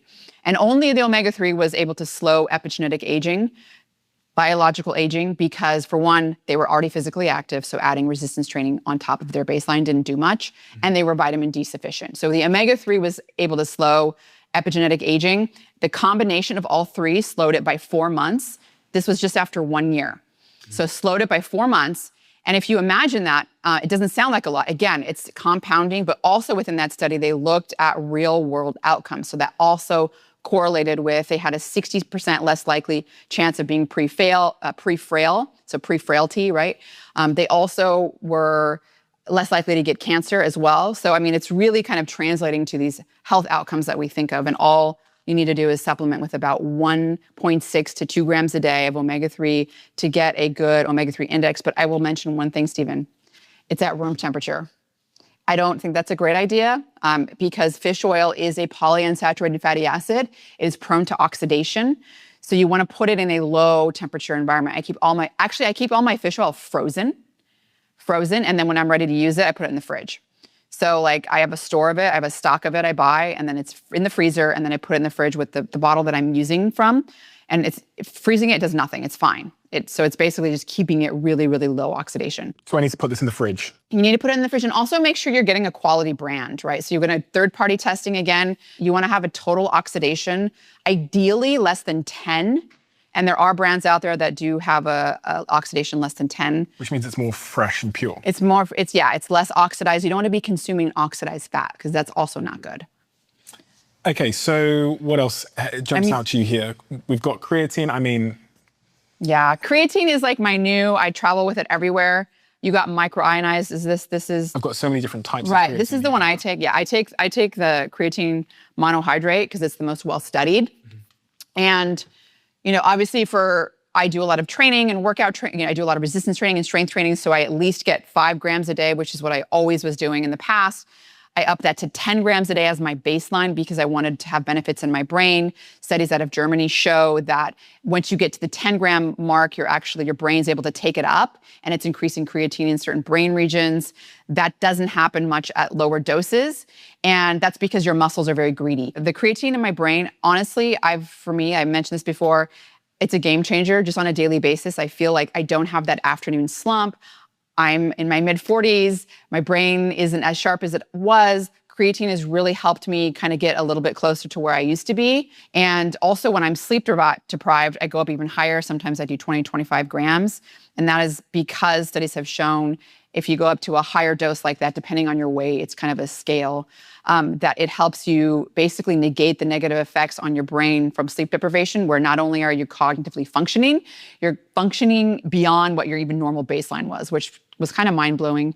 The question I had is around loading and how long it takes to feel the impact.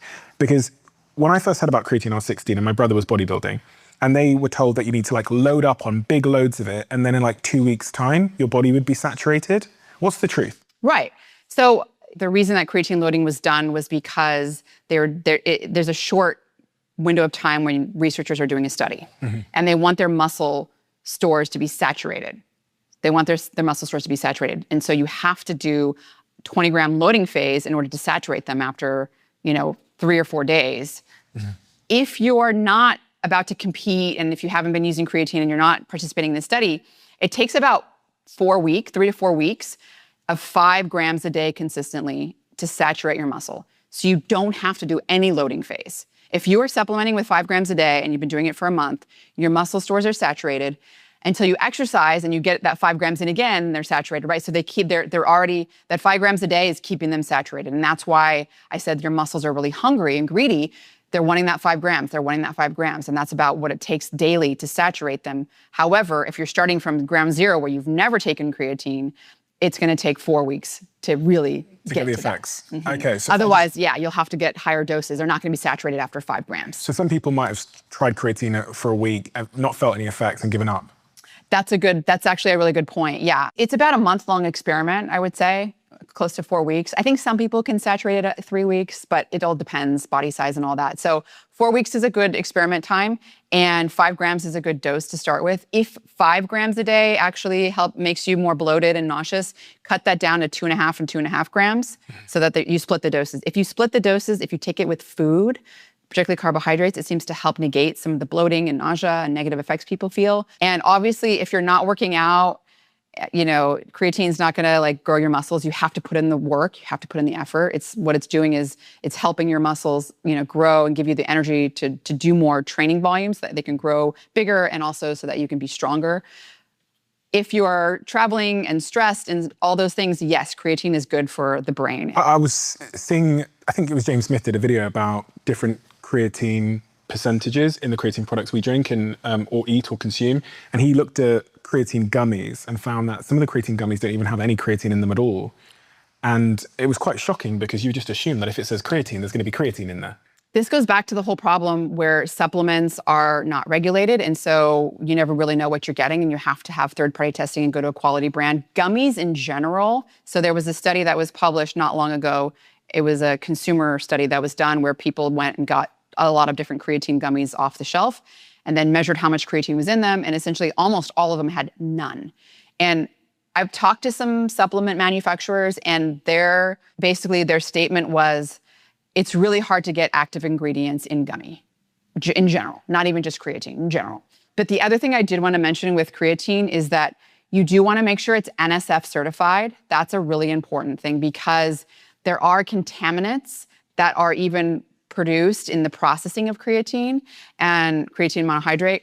And so you want to make sure that you're not getting those contaminants, which can be harmful. And some of them are like lead, for example, but even some other compounds that are formed. And so you want NSF certification. And that's always what I look for when I'm buying a creatine supplement is NSF certification or any supplement. I really like to have all supplements NSF certified because that really means they've, one, looked at contaminants and two, it's got that active ingredient in there. And that's really what you want. And the NSF certification is just a little logo on the side of the tub here that says NSF Certified Sports. That's it. Yeah, and it's all on websites too if you buy online. Yeah.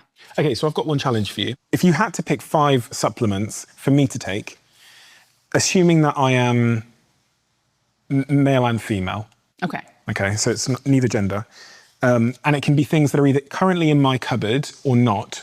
What's the top 5? And ideally give me them in order if you can, in order of importance.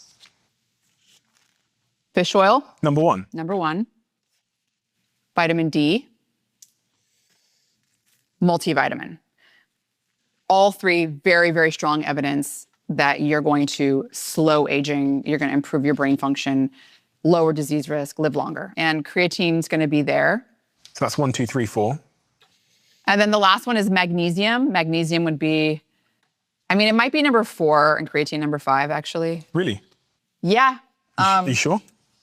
What is magnesium doing for me? Magnesium is it's important for 300 different enzymes in your body. It's important to repair damage to your DNA that's being done all the time. It's being done from the iron that you're taking.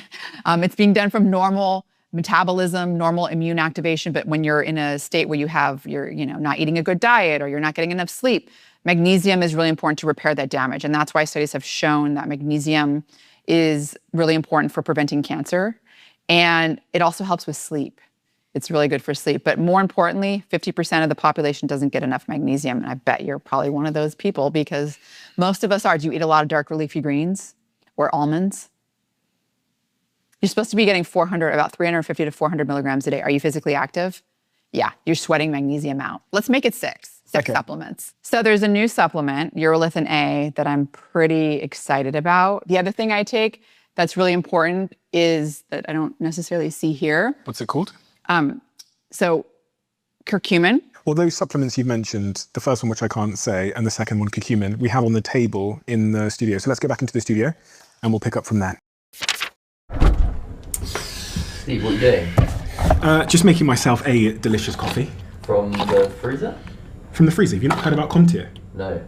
Oh my gosh, this is going to change your life. A couple of months ago, the founder of this business called Matt sent a big shipment of this coffee to our office in London. What most people don't know is that the processing of coffee takes out a lot of the taste. So what they do is they flash freeze it at the optimal moment when it's most tasty. And they send you in the post the coffee in these little frozen ice cubes. Now, Matt sent a big shipment to my office. I moved it to the kitchen. I said to the team, knock yourselves out. And then I saw so many messages in our Slack channel of people going, oh my God, what the hell is that? It's so delicious. All I have to do is pop it out in the morning using the little button on the back of this thing.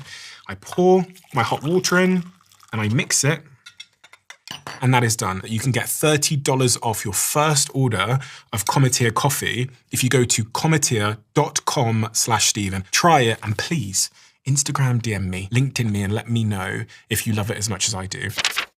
You know, every once in a while you come across a product that has such a huge impact on your life that you'd probably describe it as a game changer. And I would say for about 35 to 40% of my team, they would currently describe this product that I have in front of me called Ketone IQ, which you can get at ketone.com, as a game changer. But the reason I became a co-owner of this company and the reason why they now are a sponsor of this podcast is because one day when I came to work, there was a box of this stuff sat on my desk. I had no idea what it was. Lily in my team says that this company have been in touch. So I went upstairs, tried it, and quite frankly, the rest is history. In terms of my focus, my energy levels, how I feel, how I work, how productive I am, game changer. So if you want to give it a try, visit ketone.com/Stephen for 30% off. You'll also get a free gift with your second shipment. And now you can find Ketone IQ at Target stores across the United States, where your first shot is completely free of charge. Make sure you keep what I'm about to say to yourself. I'm inviting 10,000 of you to come even deeper into the Diary of a CEO. Welcome to my inner circle. This is a brand new private community that I'm launching to the world. We have so many incredible things that happen that you are never shown. We have the briefs that are on my iPad when I'm recording the conversation. We have clips we've never released. We have behind the scenes conversations with the guests and also the episodes that we've never, ever released. And so much more. In the circle, you'll have direct access to me. You can tell us what you want this show to be, who you want us to interview, and the types of conversations you would love us to have. But remember, for now, we're only inviting the first 10,000 people that join before it closes. So if you want to join our private closed community, head to the link in the description below or go to doaccircle.com. I will speak to you there. So phytosomal curcumin is another one that I supplement with. And let's just start with curcumin in general. Curcumin is found in the turmeric plant. It's something that is able to pretty robustly and I would say consistently lower inflammation. And it's doing it in a different way that like a NSAID or like an ibuprofen would do it, right? And that is important because it's been shown if you take NSAIDs, right? So these non-steroidal anti-inflammatory drugs, something like ibuprofen, around exercise, it can blunt the adaptations because it's basically lowering inflammation and prostaglandins and things that are important to cause exercise adaptations. So curcumin hasn't been shown to do that, but it has been shown to lower something called TNF-alpha, and that is a major inflammatory cytokine that is really, really powerfully accelerating aging. In fact, those epigenetic aging clocks that we talked about earlier, one of the most powerful drugs that's able to slow them are TNF-alpha inhibitors. So these are drugs that people take to inhibit TNF-alpha. Certain people take them, like people with rheumatoid arthritis. They have a high level of inflammation. Their immune system's overactive. They're making a lot of it. Well, guess what? Those individuals taking TNF-alpha inhibitors are like they have a 50% less likelihood of getting Alzheimer's disease than people not taking. 50%? Yes. So I like it because curcumin is one of the most most naturally occurring dietary compound that I've seen data showing that it lowers TNF-alpha. I haven't seen anything else that's naturally occurring that does it. This does it. It lowers it by quite a bit, by almost 5 picograms per milliliter. Phytosomal curcumin is the reason I take phytosomal. It's kind of like a liposome, but it's phytosome. So it's essentially just making the ingredient get into the cells better. It's more bioavailable because curcumin is easily metabolized quickly by the liver. It's what's called a xenobiotic. It's not a compound that's a vitamin or a mineral or something that the body normally recognizes. It's seen as a drug, a foreign drug, xenobiotic, right? And so the liver gets rid of it quickly. The phytosomal delivery of it kind of slows that whole process, where it's not getting rid of so quickly. It's not being metabolized so readily. So that's why I take take that, and also it's been shown to improve performance in people that are exercising, again, because it's reducing the inflammation. Inflammation can be dampening for performance. And what else have we got here? The other supplement that I really want to talk about is the urolithin A. And as I mentioned, this is a compound that's usually generated in the gut by the bacteria in your gut. It's something that we can get from our diet. So if we eat things like pomegranate has a type of polyphenol in it called elagitannins. I've never heard about this before. Okay, listen to this. This is like, you got to try this supplement. Urolithin A, again, it's made from eating things like pomegranate. However, 50% of the population doesn't have the right bacteria to make it. So you're kind of like a coin toss. If you eat pomegranate, am I going to be the person that can make urolithin A or am I not, right? So there's a company that did out of Switzerland, a lot of these early studies were done in Switzerland, and they ended up making urolithin A and then testing, doing clinical studies, doing animal studies first and then clinical studies to test, what is urolithin A doing? So what is it? It is a compound that is able to basically get rid of damaged mitochondria. So it's called mitophagy. You've probably heard of autophagy, clearing out all the gunk and the trash from your cells, making them rejuvenating them, right? Which is associated with fasting. Fasting activates autophagy. Fasting activates mitophagy, which is specifically just clearing out damaged mitochondria or pieces of damaged mitochondria. Autophagy is essentially you have a whole cell, and within that cell, you have a lot of different organelles, they're called, so mitochondria being one. And so autophagy kind of helps clear out all this stuff inside of the cell. Mitophagy is very specific to just the mitochondria within the cell. Those mitochondria get older and they don't have a really good repair process. And so they accumulate damage. And as they get older, you're not going to be making energy as well. You're not going to be using energy as well. It's going to affect all the cell function because energy is at the core of everything, right? So mitochondrial health is at the core of all health, basically. This compound very robustly induces mitophagy. And so there have been, of course, many animal studies that were done preclinically before clinical studies were done. Animal studies were exciting. I mean, old mice that were given urolithin A were able to rejuvenate, tissues, but also 20% life extension was found in these mice given urolithin A. 20% is pretty big for a mouse study. All right, but we're not mice, so let's talk about humans and why I'm actually excited about it. For one, urolithin A and mitophagy was shown to be activated in humans taking it. So they took muscle biopsies and found that, in fact, mitophagy was activated. It's also recently been shown that this urolithin A is able to basically rejuvenate the immune system. So older adults were given 1,000 milligrams a day. And it basically, as we age, our immune system ages, our T cells aren't fighting off pathogens as well. And it increased the number of a very specific type of immune cell that decreases with age called CD8 positive T cells. Those were increased. That's very important because you're able to fight off infection better. And then it also increased a kind of immune cell that's able to kill cancer cells and also kill viruses and pathogens. It's called natural killer cells. So those cells increased as well with the urolithin A.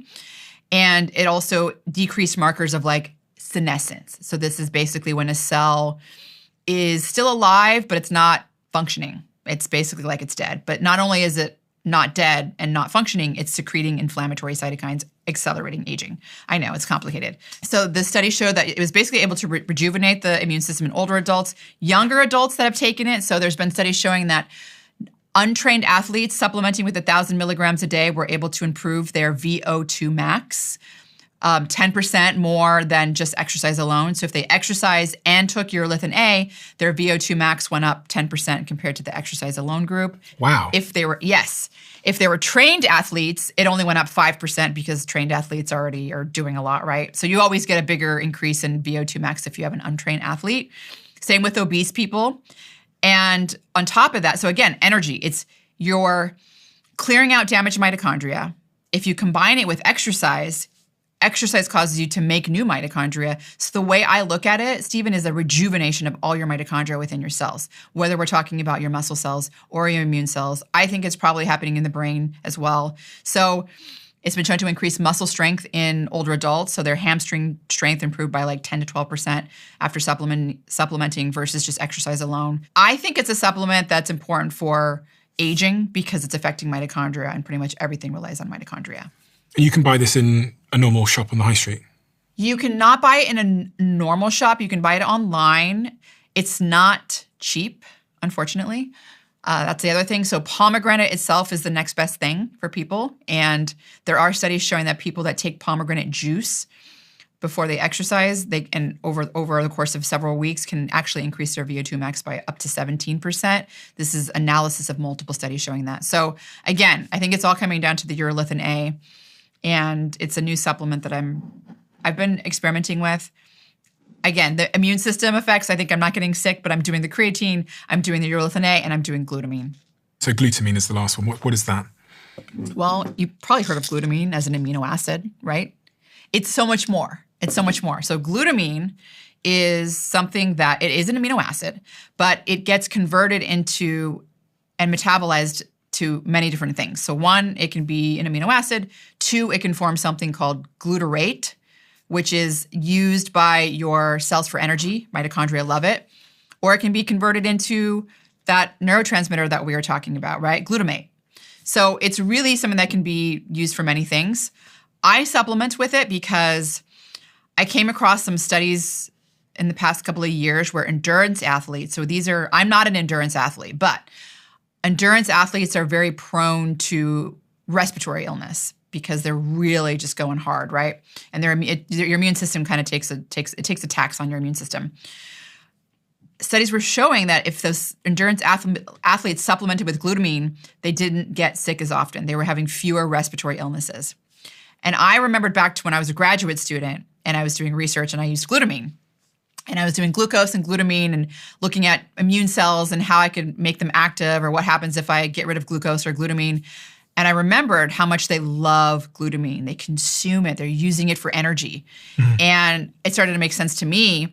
And this was during a period of time where, again, mid-40s, your immune system's not doing as well as it used to. I've had a young child that was bringing home all sorts of pathogens. And so I started supplementing with glutamine. And it could be placebo, but again, the sickness bouts were going down. I wasn't getting sick as often. The other thing it's good for is the gut. And that is because glutamine can be converted into something called alpha-ketoglutarate, which is a important energy compound that the gut uses. And so there are studies showing that it's beneficial for gut health. And I think that's what a lot of people think about when they take glutamine is their gut. I'm thinking about my immune system.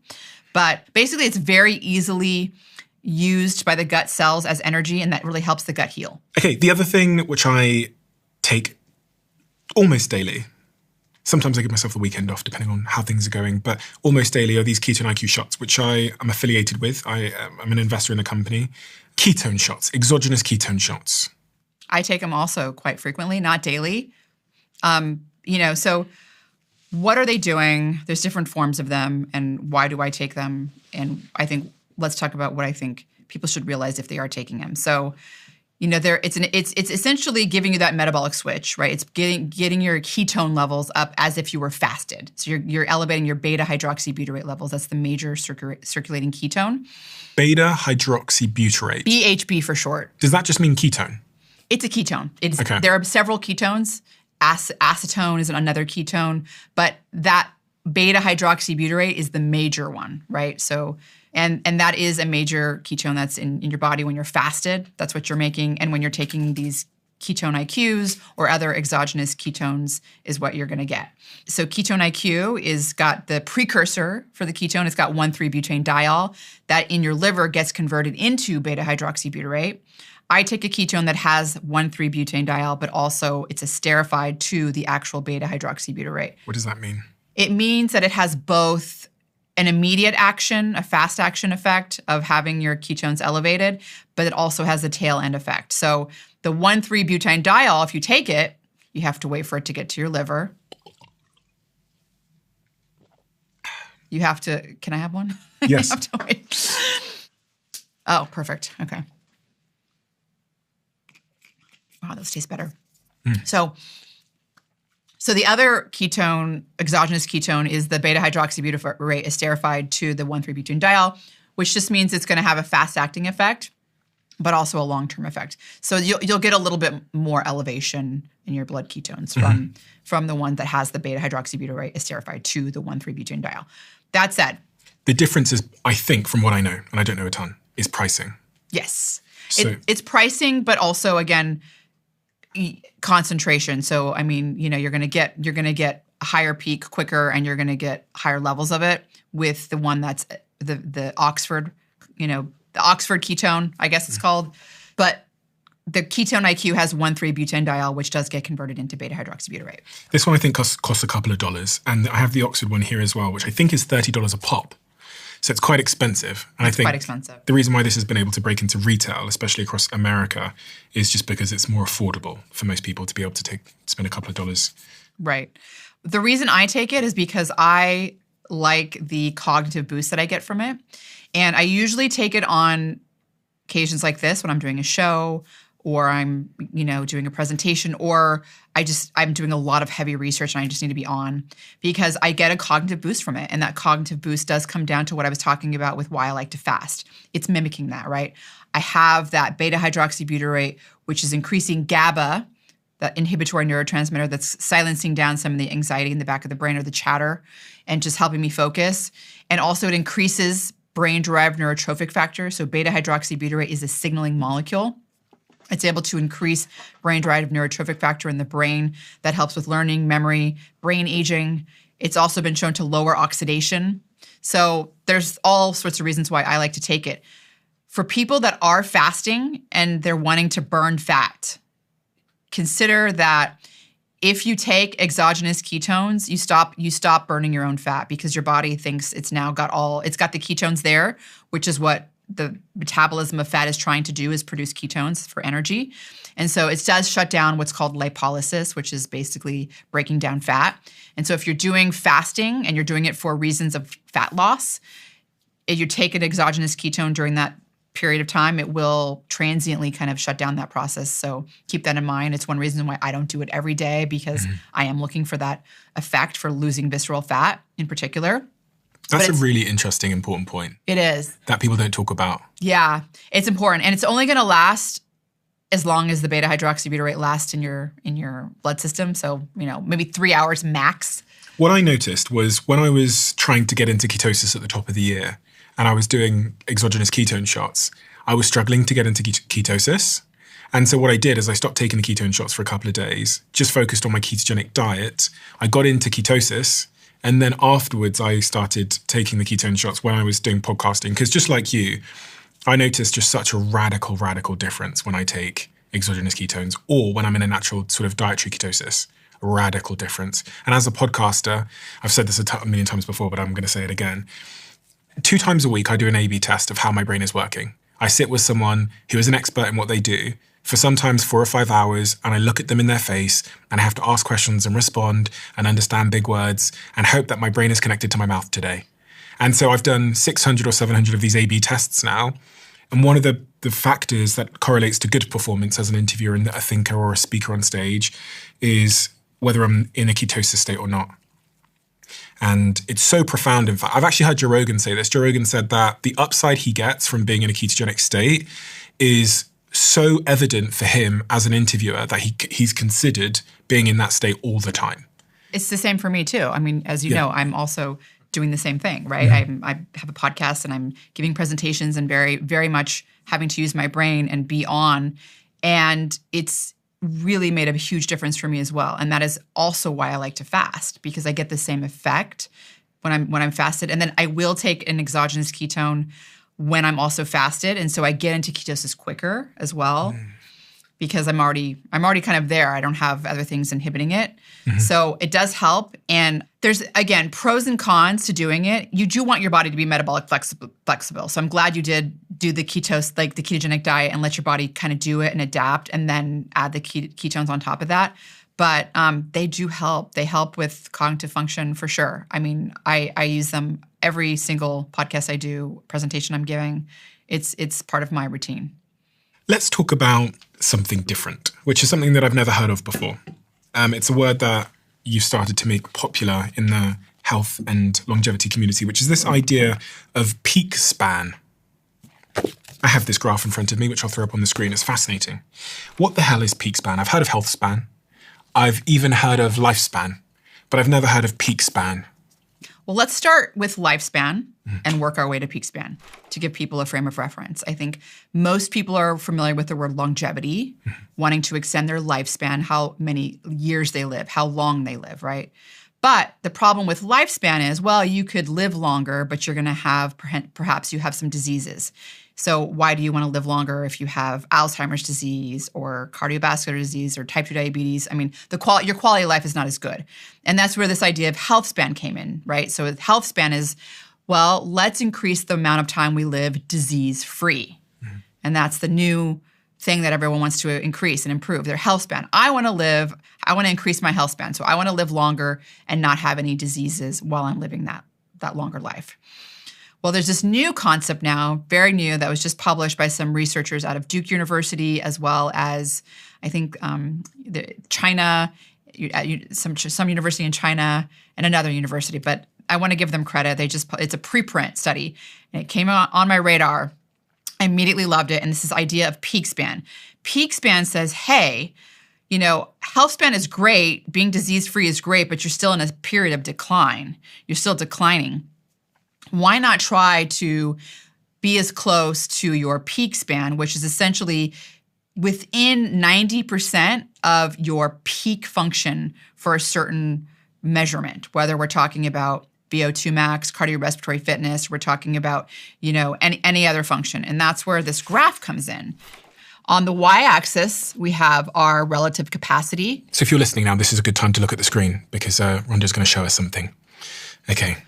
Your relative capacity, 100 being 100% and 0 being 0%. What does relative capacity mean? Your capacity for cognitive function, for your fertility, your potential, your hormonal, your potential, yeah. And on the x-axis, we're talking about age, right?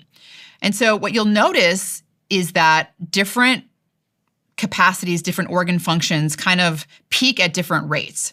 So we can talk about first, obviously, female reproductive really starts to peak at, 25 or so. And then it just sharply declines until you hit 40, right? It's like bottomed out. So that's the reproductive female, right? Mm-hmm. Immune function. So let's find immune function here. That kind of peaks around 25 years old. And it also kind of declines, and it keeps declining. It's quite scary. As you get to 80.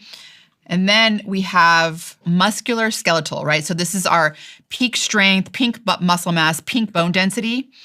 Those also peak around 25, and then they kind of steadily start to decline. And the same goes for cognitive function. We have two different kinds of cognitive function. We have fluid cognitive function, like processing speed. That is the kind of, I would say, cognitive function where you can answer a question without any prior knowledge, Mm-hmm. So that peaks around 25. You're joking? No, I know. So I'm on the way down. I'm definitely on the way down. You're on the way down as well. So that would be the blue one here. Peaks around 25. And then we have the crystallized cognitive function. Crystallized cognitive function is interesting because it peaks around midlife. And the reason it peaks around 40, 45 is because it's the kind of intelligence that it's like the library where you have all these facts that you've accumulated over the years and you're able to use those facts to answer or solve a problem, right? Is that wisdom or is that? It really just means that you have all these facts that you've learned over your life. Like for me, I've been a biologist since I was, 20. So 27 years. I have so much that I've learned over that time. And so now I'm sitting here and I use that knowledge. I talked about glutamine and what I learned from graduate school. I'm using that knowledge, right? Mitophagy, I learned about that like forever ago and I've been following it. So you use all these facts and this data that you've learned in your life and you're able to solve problems. So crystallized intelligence. I've got to ask a question there. We were sat having dinner the other day, me and my team, and we were talking about the difference, because we're all different ages. We've got someone in the team who's 45, 35, 30, and it was the other person at the table was 27. And we were all talking about the differences we've noticed in ourselves as we've aged. And they all said different things. So Leona in my team, who's just is above the age of 40, was saying that she just doesn't really give a fuck anymore, in the same way that she used to care about people's opinions when she was 30. One of the things I said I noticed about myself was after I turned 30, I feel like I saw a step change in pattern recognition and like exactly what you've just described there, which is like crystallized knowledge, because I sit here with experts all day, learn all this stuff from them. And then my ability to then like apply it in my life as an entrepreneur seems to be improving. And so the question I was really going to ask you is, you think about entrepreneurship. A lot of my audience are entrepreneurs in some capacity or aspire to be. I was wondering, as you were saying that, like, when is the best age? Because entrepreneurship is a lot about pattern recognition. It's problem in front of you. Okay, I've seen this before. I'm pulling on different reference points to arrive at a solution. So I was wondering here, because it looks like it peaks at like 45. Yeah, 45. So if we look at it, it's peaking at 45. And that's also why a lot of biologists continue to do great work in their midlife as well. And that is something that I do feel like is better for me as well. You know, where I'm now able to pull on, so I have so much of a database in the back of my head, you know, where it's like I've got all this knowledge and then it comes up and you can use it. And so it's interesting, you can talk about entrepreneurs, but you can, I mean, any sort of career path, right? But it would be beneficial to be able to do that. So the question is, then how do we get, here's peak span, you're going up, and what you want to do is you want to get and maintain about 90% of all these things that we were talking about peaking, right? Immune aging, it peaks at, immune aging actually peaks around adolescence, I think. Musculoskeletal health, 2025. The fluid intelligence, 2025. You're having cardiorespiratory fitness, that's also 20 to 25. It peaks and then it goes down. The question is, how do you maintain your peak span, right? How do you get as close as you can? You're obviously not going to be your 100%. But how do you not drop below 90% of that peak, right? Is that possible? First of all, is it possible? And I would say for some organs, no. Which organs are that? I don't think a reproductive life expectancy for a female, I don't think you're going to be having babies at 80 years old without actual medical intervention. That's a whole other conversation. So but I do think there are ways that we can get really close to our peak for cardiorespiratory, for musculoskeletal, for our intelligence, cognitive intelligence, as well as our immune system. And I think there are blanket things that we could do that affect multiple systems, right? And there's also targeted things. So we were talking about fluid versus cognitive versus crystallized intelligence, right? Obviously, crystallized intelligence, it doesn't peak until mid-40s. The things that you can do to improve crystallized intelligence also improve your fluid intelligence. What are those things? One, exercise, number one thing. Aerobic exercise is increasing brain-derived neurotrophic factor, very important for both these aspects. It's also, growing new neurons, making connections between the neurons, making your brain more plastic and adaptable so it adapts to the changing environment. Top thing that you can do. Another thing that you can do that's really important for brain aging is the omega-3. We talked about that. Really important for brain aging. But the other thing that you can do is what we're doing right now, engaging in novel cognitive, experiences. It could be a discussion. It could be your work. If you are learning new things, novel is key here, novel. If you are learning new things, you are going to really help yourself improve both your fluid and crystallized intelligence. And so, is that because you're raising your potential, i.e., so you're falling from a higher place as you decline? Because I was thinking about this, like how much of this has got to do with making sure that I peak at a higher place? Right. Yeah. I mean, I think that maybe has something to do with it. But in addition, there's neurochemical things that are changing when you're learning new experiences. For one, you are increasing brain-derived neurotrophic factor and stuff as well, because novelty does that. You're also glutamate, and you're having, glutamate being activated as well. But I think the cognitive reserve is what you're talking about, and that is really important, right? Because you need to have that reserve if you're going to start pulling from it, and that also comes with muscle health, right? Muscle and bone. So those are peaking around the same times, 25 or so. Peak muscle mass generally occurs around the age of 25. There are things that you can do to keep close to that peak though, right? And that would be resistance training, big one. Strength training. Strength goes down. This is something, protein intake, right? Avoid the black plastics in my fridge. Avoid black plastics in your fridge, yeah. Because then my testosterone's going to go down. Testosterone's going to go down, and that's going to affect your ability to gain muscle mass. Exactly. A lot of these healthy lifestyles that we're talking about are multi-system targeting, right? So you're targeting, but key would be strength training and resistance training, and it's going to also affect your bones. So you're going to want to do these weight-bearing exercises that are multi-joint, the compound lifts, right? The deadlifts, rows, things like that. Those are very important to help maintain that peak. Immune system, sleep, very, very important for maintaining a healthy immune system and preventing your immune system from aging rapidly. So making sure you're prioritizing sleep. How are you going to do that, right? I mean, there's a lot of ways to a lot of people have sleep problems, and they have sleep problems for different reasons, and there's ways to target them. But just realize thinking about it and prioritizing is important for your immune system and for your brain. Also, the exercise plays a role in your cardiorespiratory fitness, the brain, everything, muscle. So cardiorespiratory fitness is something that we talked about urolithin A helping improve it on top of exercise. So there's supplements and stuff that you add in as well. But this idea here is really that we can do things in our life that are healthy to help maintain that peak span, to get us not just free of disease, but like close to what we were peaking. And I do think it's possible. I mean, we talked last time I was here, we talked about that study. You exercise 5 hours a week, do some high intensity interval training in there, and you can reverse heart aging by 20 years. That's incredible. It's crazy. Right? It's so crazy. So, and you're also saying that listening to the Diary of a CEO obviously is therefore good for... Yeah, it's good for cognitive, your fluid intelligence and your crystallized intelligence. It's good for learning new things, right? I mean, that's... So you would prescribe it? Yeah, yeah.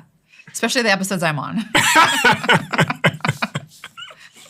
No, I say that as a joke, but actually it's part of the conversation we had the other day at dinner was I don't think I'm going to appreciate, maybe until later in my life, how much an unintended consequence of doing this as a job had on my cognition and my brain. And it's like not something that I would notice, in the moment, but over time, doing this 2 times a week for sometimes 8 hours a week, learning something new, being forced is a strong word, but having an obligation to learn something new for 8 hours a week for my entire adult life. Mm-hmm. It's great. I mean, it's one of the best things that you can do for your brain. That's why learning a new language is associated with a rapid, decrease in Alzheimer's disease risk.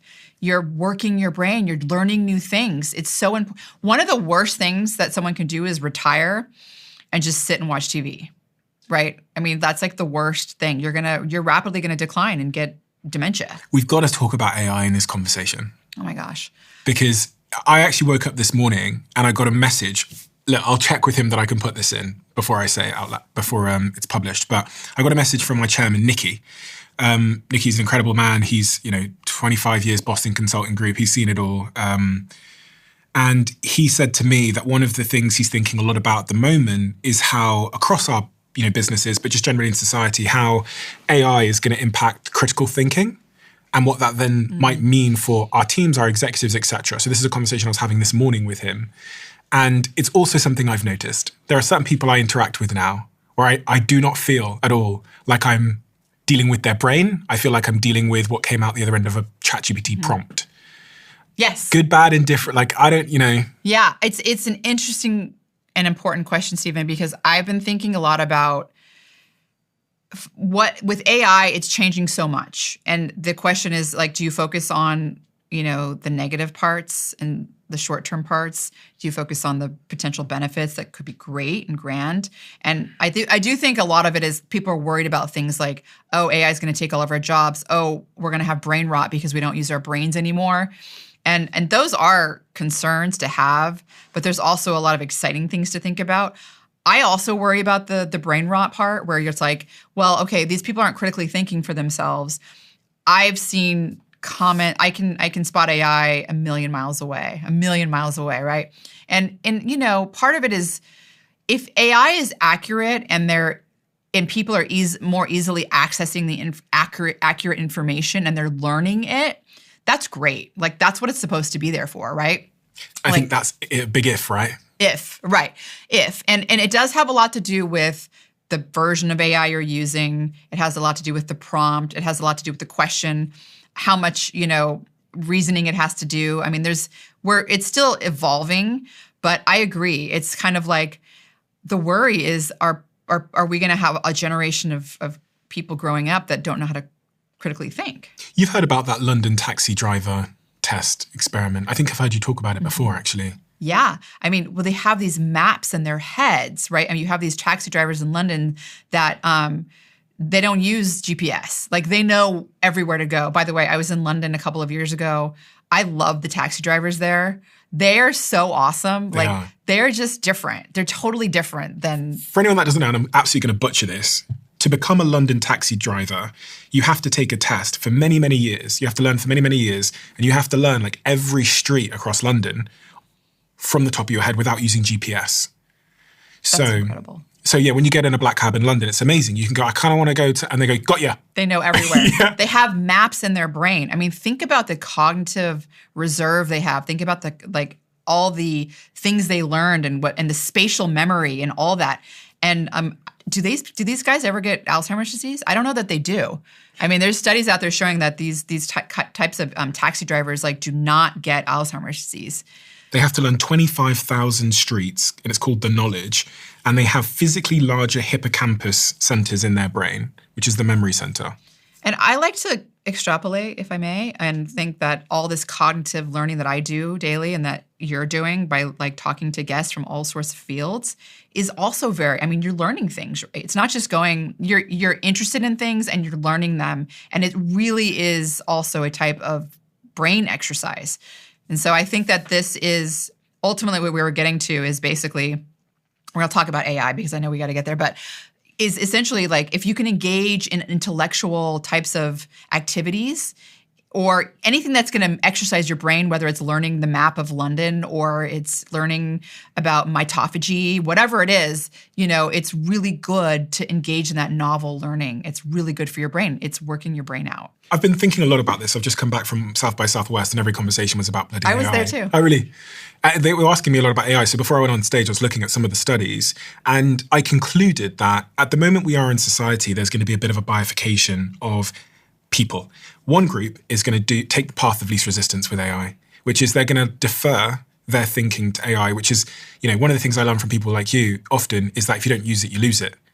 And that part of their brain, whatever it is, will begin to atrophy to some extent. And I think there'll be another group of people who will, just like we go to the gym now because we have to, because our lives are so easy, they will go to the mental gym, which means they will set aside time to intentionally solve difficult cognitive problems or challenges. And I literally have said to some of my executives, we'll have a moment where we're talking on WhatsApp or Slack, and I'll literally say, let's try and solve this problem with our brains. Because I believe that solving this problem with our brains will create a deeper understanding of the first principles of the problem, not the just surface level 1 + 1 = 2, but what is 1? Mm-hmm. What is a number? And this is the difference.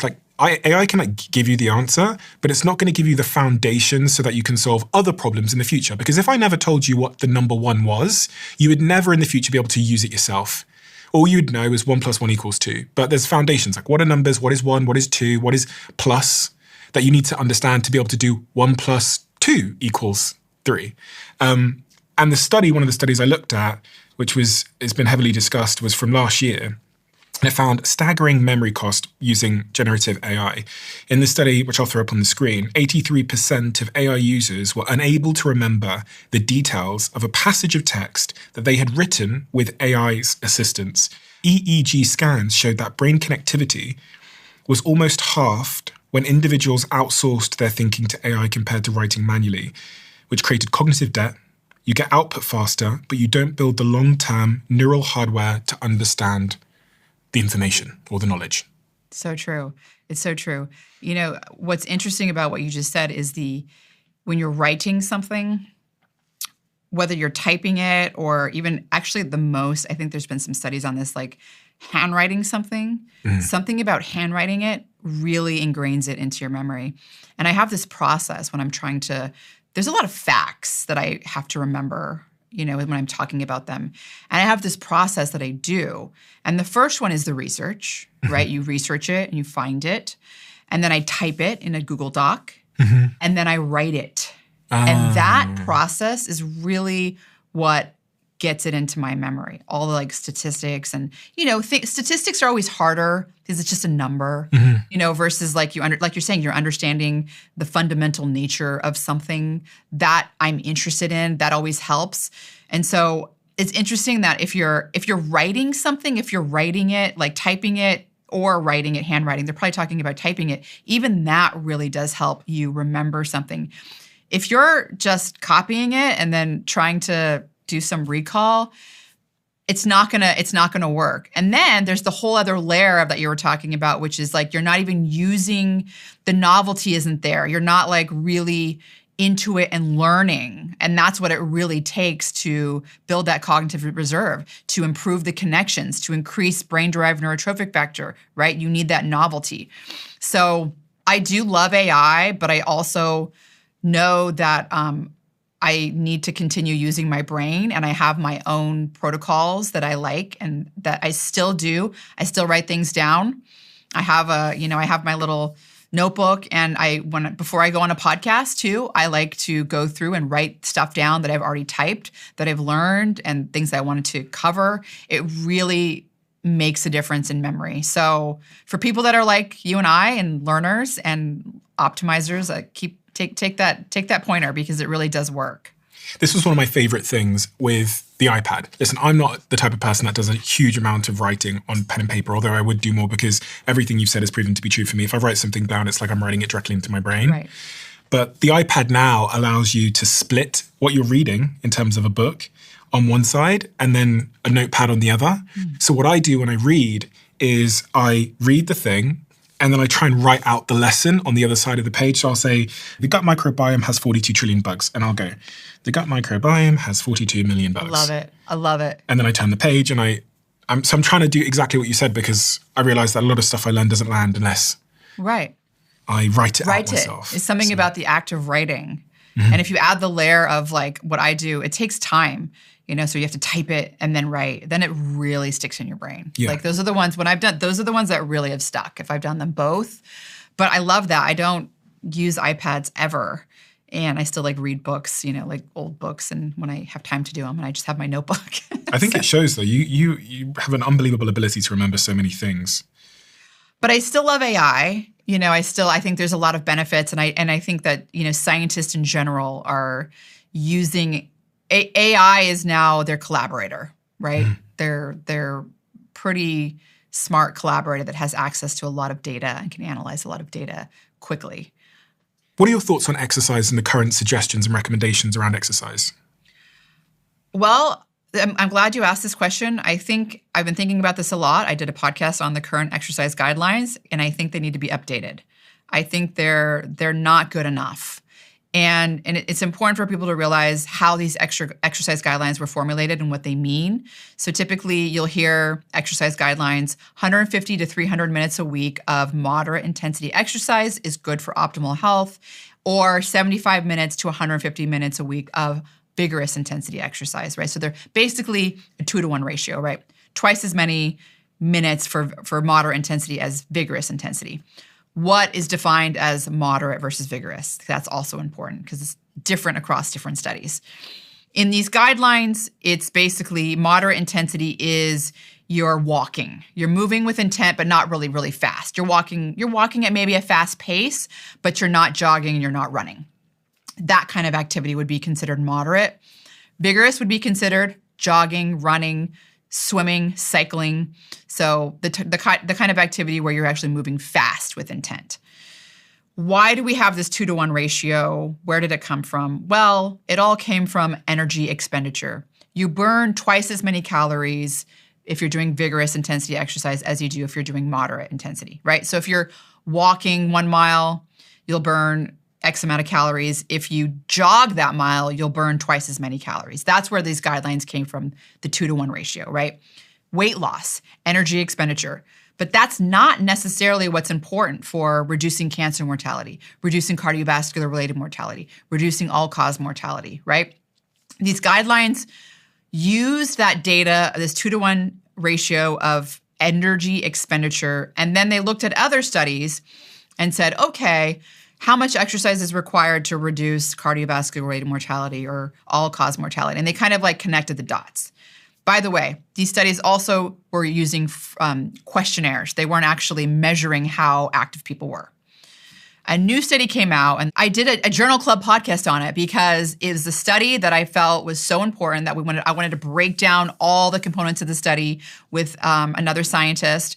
And talk about them because it's very important. So journal clubs, typically in science, you have them. In my career, it was, sometimes it was once a week. Other times it was once a month. And someone, you choose a study that's important and you break it down and you talk about the results and you talk about the methods and you talk about what the findings mean. That's what a journal club is. And it's essentially you choose a journal and a publication within that journal. And it's a club. You have different scientists that are talking about it. Why did this warrant a journal club? Because I think this study basically is strong enough data that it's implying we need to change our exercise guidelines, at least the messaging of them at the very least. And I'll tell you why. Because I talked about these guidelines, how they're formulated. They're using questionnaires. They're not measuring anything. Well, a new study came out. Not only did it measure physical activity through these accelerometers, it was able to measure how active people were and the type of activity, whether it was, I mentioned moderate versus vigorous. They also measured light physical activity. That would be considered walking around your house, kind of doing that kind of light activity, not necessarily going for a walk or going for a run. And they looked at deaths from different causes of disease. They looked at deaths from all causes, so all-cause mortality. They looked at cancer-related deaths. They looked at cardiovascular-related deaths. They looked at type 2 diabetes. They looked at heart attacks, right? And what was so profound was that what they found, and what we now know is that everything changes in terms of how important vigorous intensity exercise is. It's so much more valuable than we thought. It's not 2 to 1. So if we're looking at all-cause mortality, dying from all causes, cancer, respiratory, anything related that's non-accidental, for every 1 minute of vigorous intensity exercise, you had to do 4 minutes of moderate intensity, and you had to do like 100 to 150 minutes of light exercise to get the same reduction in all-cause mortality. For every 1 minute? For every 1 minute of vigorous intensity exercise. It gets better, okay? For every 1 minute of vigorous intensity exercise to reduce your death from cardiovascular disease, you had to do 8 minutes of moderate intensity and 200 minutes of light exercise for every 1 minute of vigorous intensity exercise. It's huge. To reduce your type 2 diabetes risks, for every 1 minute of vigorous, you had to do 10 minutes of moderate intensity, or you had to do, again, you're in the 150 minutes to 200 minutes of light exercise. To reduce your risk of dying from cancer, for every 1 minute of vigorous intensity exercise, you had to do 4 minutes, about 4 minutes of moderate intensity. And for light, it was like, it was almost not even happening. I mean, it was like 250, 300, like you had to just, a ton of minutes, unbelievable amount of minutes, okay?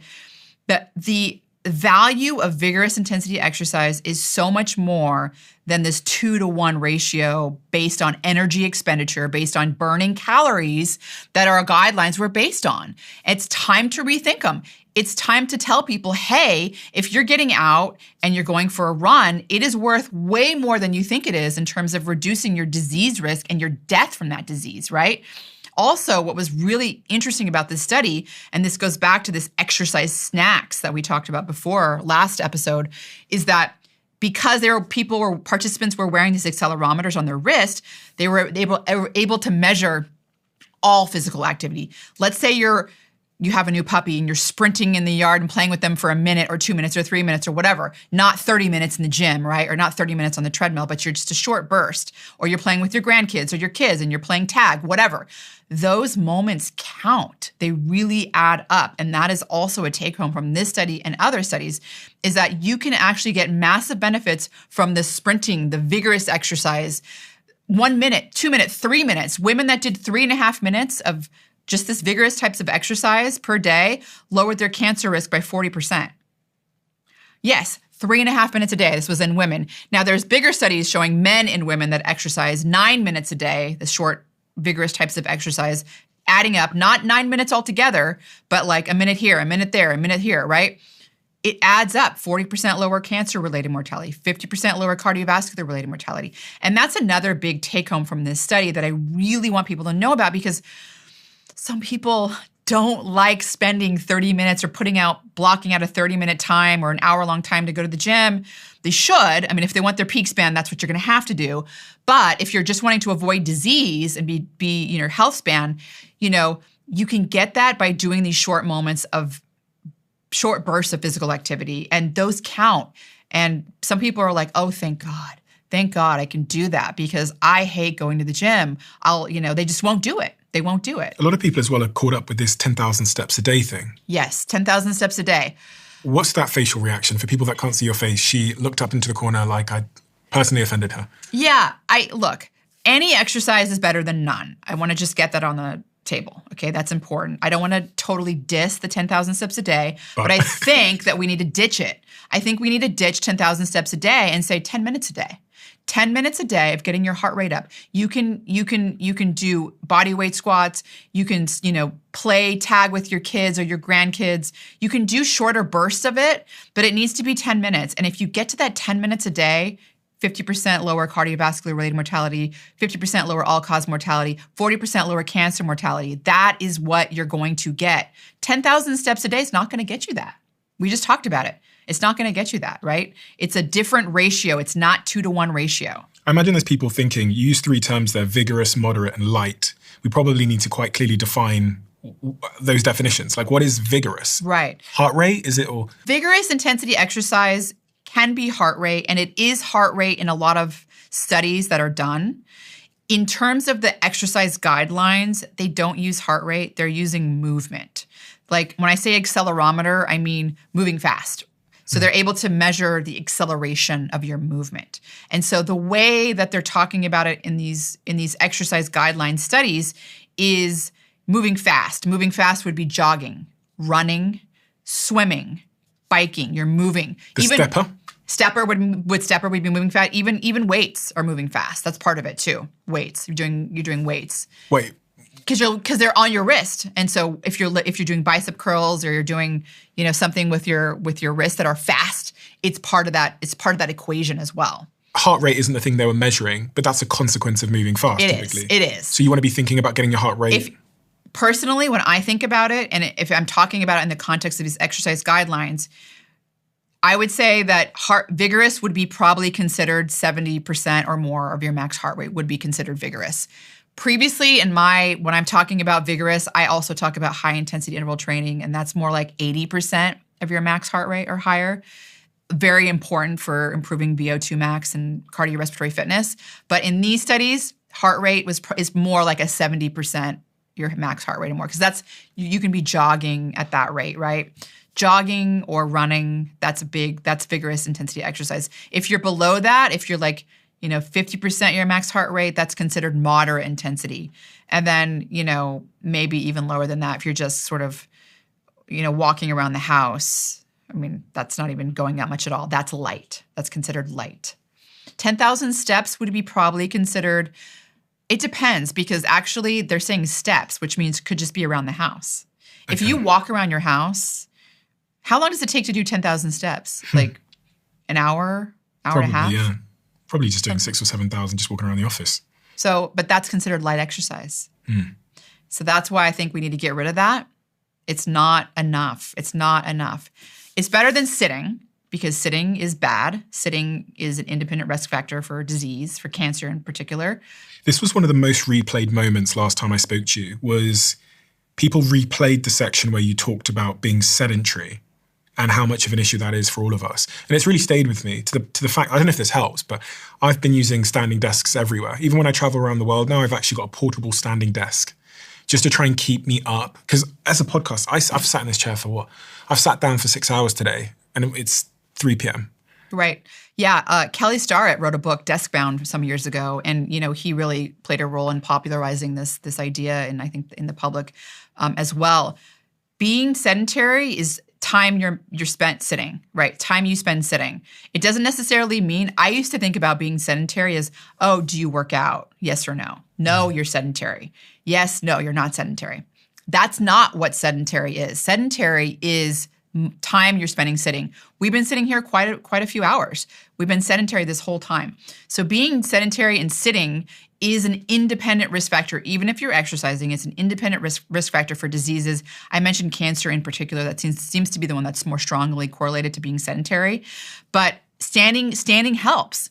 If you're standing up, or also getting up and doing exercise snacks. So you can get up every hour and do some body weight squats, do some jumping jacks, do some high knees, get your heart rate up.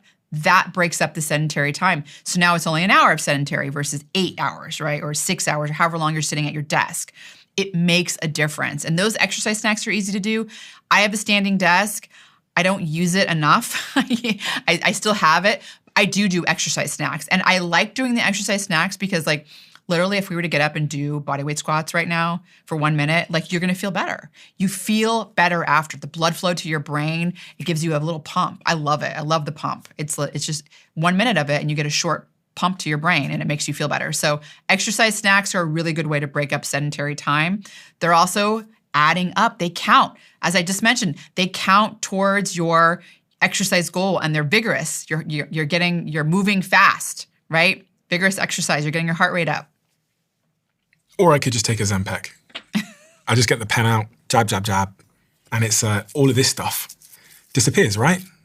I can do all of this stuff or I can just Ozempic it, right? Yeah, I mean... So many people are taking Ozempic. So interesting. And I have to say, it's saving people's lives. Amazing. I've heard so many of my friends who are on Ozempic and taking the GLP-1 pens say that they've had profound benefits. Their knees are better.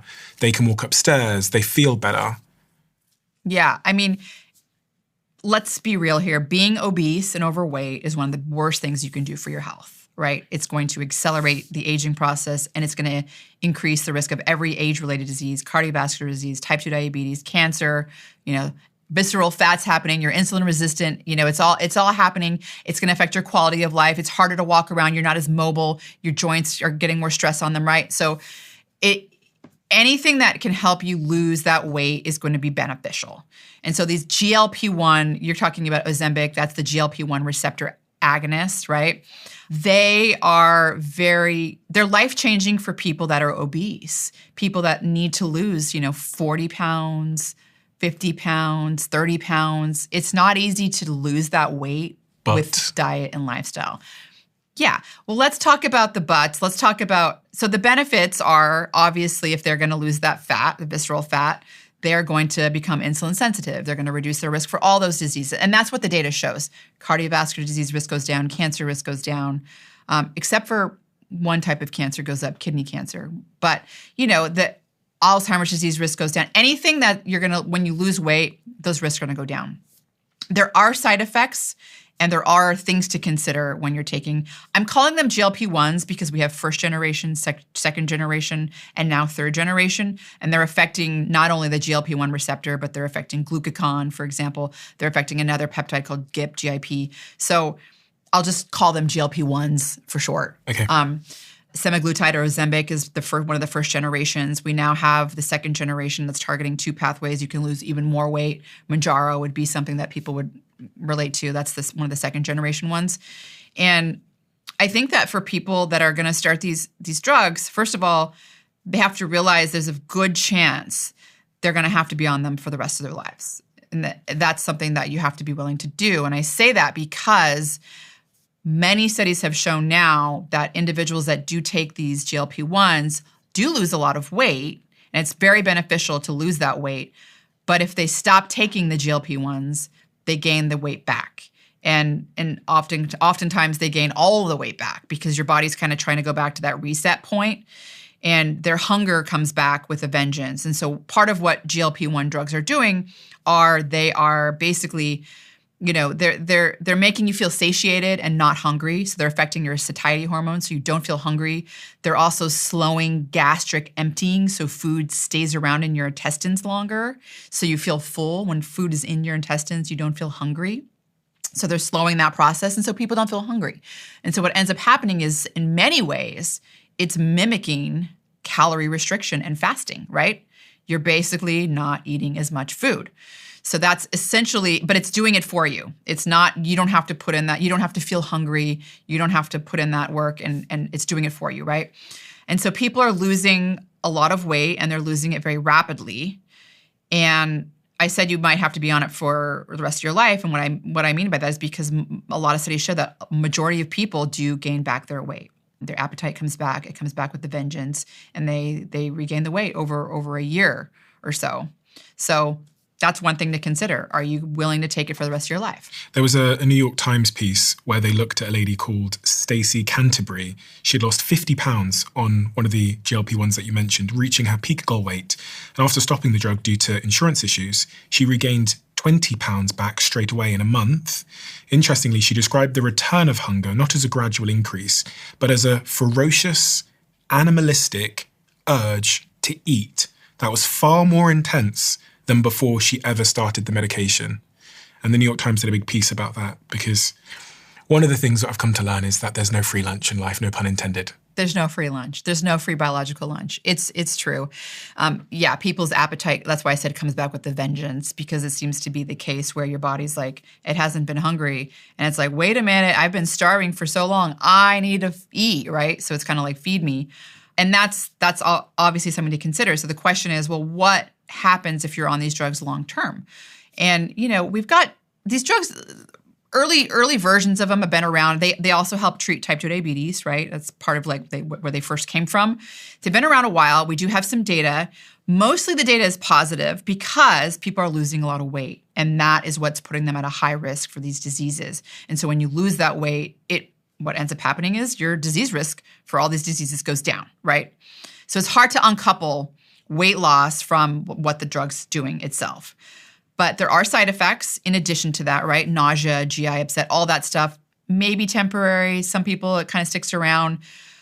Some other effects I think that are that people are a little more concerned about are the muscle loss and bone loss. That's a big one. And that is probably something coming from just rapid weight loss and not eating enough food and not resistance training. So when you're largely fasting throughout the day, if you're not getting enough protein, then your muscle's not going to have amino acids to help, basically keep growing, and not only keep growing, not use its own amino acid reserve for making protein, right? So you break down muscle. In fact, there's weight loss studies showing that in any weight loss diet, if you're not eating enough protein and you're not resistance training, up to 40% of your weight can come from muscle weight loss that you're losing. I should say lean mass, including muscle. So that's a little different. But it's a big percent, right? And so you're talking about losing a lot of muscle as well. And that is something that happens with these drugs. If people are training, it really helps. If they're resistance training, it's really helping because that's a signal to your muscle to grow muscle. It's a mechanical force that helps you grow muscle, right? That's something to consider. Bone loss is another one. You can also lose bone from rapid weight loss. I don't know if there's an independent GLP-1 receptors that are on bone doing something directly there. Yet to be uncovered, I think. We don't really know why bone loss occurs. It's thought maybe it's just the weight loss, but like I said, maybe there's something that we don't understand yet. Kidney cancer is another one. It seems like there's an increased signal for kidney cancer. Don't know why that is. Needs to be studied. There's a black box warning on them for thyroid cancer increase. That's never really been shown in human studies. It all comes from animal data, but it's there nonetheless, something to consider. And right? It's very early. So I feel like we're going to have a conversation in 5 years' time when there's more understood about these compounds. Well, the thing that worries me is that, okay, you have the person who's 300 pounds and they have to get down. Like that's really unhealthy, right? That can really be a game changer for them. But now what we're seeing is Hollywood. We're seeing just your average moms. They're like, I want to lose 10 pounds, but I want it to be easy, right? They're 10 or 15 pounds, whatever. And they're going to these GLP-1s. And the question is, I don't know that we have data showing it's actually beneficial in that population because they're already pretty lean and they're just wanting to look a little bit better. And we don't really know. We don't really know if it's beneficial. We know that losing weight's beneficial for sure, and that's what these drugs are doing. You're losing a lot of weight rapidly. The other thing is gallstones. You're getting the increased risk of gallstones, right? Some people's gallbladder has to be removed. What about anorexia and stuff like that? Because I've got a couple of friends who are on the pen, and they have dropped weight at a speed that has blown my mind. And part of me is going, stop here. I'm thinking, gosh, does this just keep going down and down and down and down and down? I don't think it keeps going down and down and down and down generally. I think you kind of stay. You hit a certain point and stay. If the dose remains the same. If the dose remains the same. And I think that people that are already kind of at a certain healthy weight should taper down the dose too, right? And that's also been shown to help, at least with weight regain too. If you want to stop and get off it, you have a better chance of success if you taper down the dose and don't just full stop, get off of it. It seems like tapering down helps people at least slow the weight regain where it's not happening all of a sudden. Your body kind of adjusts. But I also want to mention, there are other ways that you can lose weight, right? Intermittent fasting. Intermittent fasting is, so on the lowest dose of some of these drugs, like Ozempic, for example, if you're on the lowest dose, you can achieve a similar amount of weight loss from intermittent fasting as you do from that. And that's not, if it's 5 to 10% body weight, not huge amount, but, for people that don't need to lose a huge amount, that's a good way to do it because you're going to get the metabolic switch. You're going to get the ketosis. You're not going to have to worry about the side effects. You don't have to worry about regaining the weight because guess what? You're going to adapt. Your body adapts. You get used to the fasting. It becomes easier. So I think that, it depends on the population that we're talking about here. Do I have concerns? Yes, I do. I have concerns, but do I also think some of these people that are obese and will never lose that weight, are they getting a benefit from these drugs? Absolutely, I think they are. But it all comes down to the population who's using them. And right now, it's become so popular in everyone. And there's so many people I don't think need to use it to lose their 10 pounds. It's ridiculous. People take the path of least resistance, though, don't they? And it appears to be the path of least resistance for many. So we shall see, I guess. Rhonda, we have a closing tradition where the last guest leaves a question for the next, not knowing who they're leaving it for. And the question left for you, I think, is a great one. It is, what is a purchase that you made that is less than $100 that improved your quality of life the most? That was probably, I have two. I would say the omega-3 index test. That is measuring your omega-3 fatty acid levels. And you can get that at home? Or? You can order it online and get it at home. And you do like a little spot of blood. It's like a finger prick blood spot. And just knowing that you're not in that, you want to be 8% range. 8% range is the 5-year increased life expectancy. It's the, 66% lower dementia risk. I mean, it's really where you want to be to be the healthiest. And you might be supplementing with an omega-3 supplement that's not really working, and you won't know it unless you take that test. And I think it's one of the easiest ones that I've done. And how did that improve your quality of life? Or are you saying it helped you avoid a bad quality of life? I think it's improving my quality of life because it's slowing my aging. That's been shown with omega-3. It's absolutely slowing aging. I told you the omega-3 was the only supplement that was able to do that.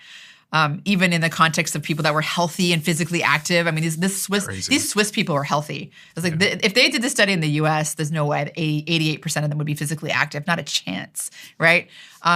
So it's slowing the aging process, and that is exactly what I want to do. It's going to help with peak span. It's going to help with health span. It's going to help with lifespan as well. So, and it's affordable, less than $100. And the second one? The second one, I think the one that really did improve my quality was a continuous glucose monitor. Oh, I thought you were going to say creatine. Okay, continuous glucose monitor. Oh. No, yes, you can't go back now. Yes. Yeah, it did. It did because I realized how important sleep was for my metabolic health. I thought I was doing everything right for metabolic health. And it was knowing how not getting enough sleep was affecting my glucose. I never would have thought that. Never would have known. And most people that get the continuous glucose monitors never think about that either. They think about the food they're eating. They don't think about sleep. And when you get that continuous glucose monitor, what is it you're looking at to figure out the connection with sleep? You can look at your fasting blood glucose levels, and you can go online and for your age and gender and figure out what's a normal range. So that's when you haven't eaten? Yes. Okay. First thing in the morning when you have not eaten. That would be the easiest thing to look at. Mm-hmm. And the second thing? Yes, the second thing would be to look at after you eat a meal, 30 minutes to an hour later, making sure that you're clearing that glucose from your meal. And if you're not seeing that peak come down and clearing, there's something wrong. Okay, I might wear another one of those. It's been a while. And they're quite cheap. You can get them for like $20 on the internet. Dr. Rhonda, I think people are going to want to continue to learn from you.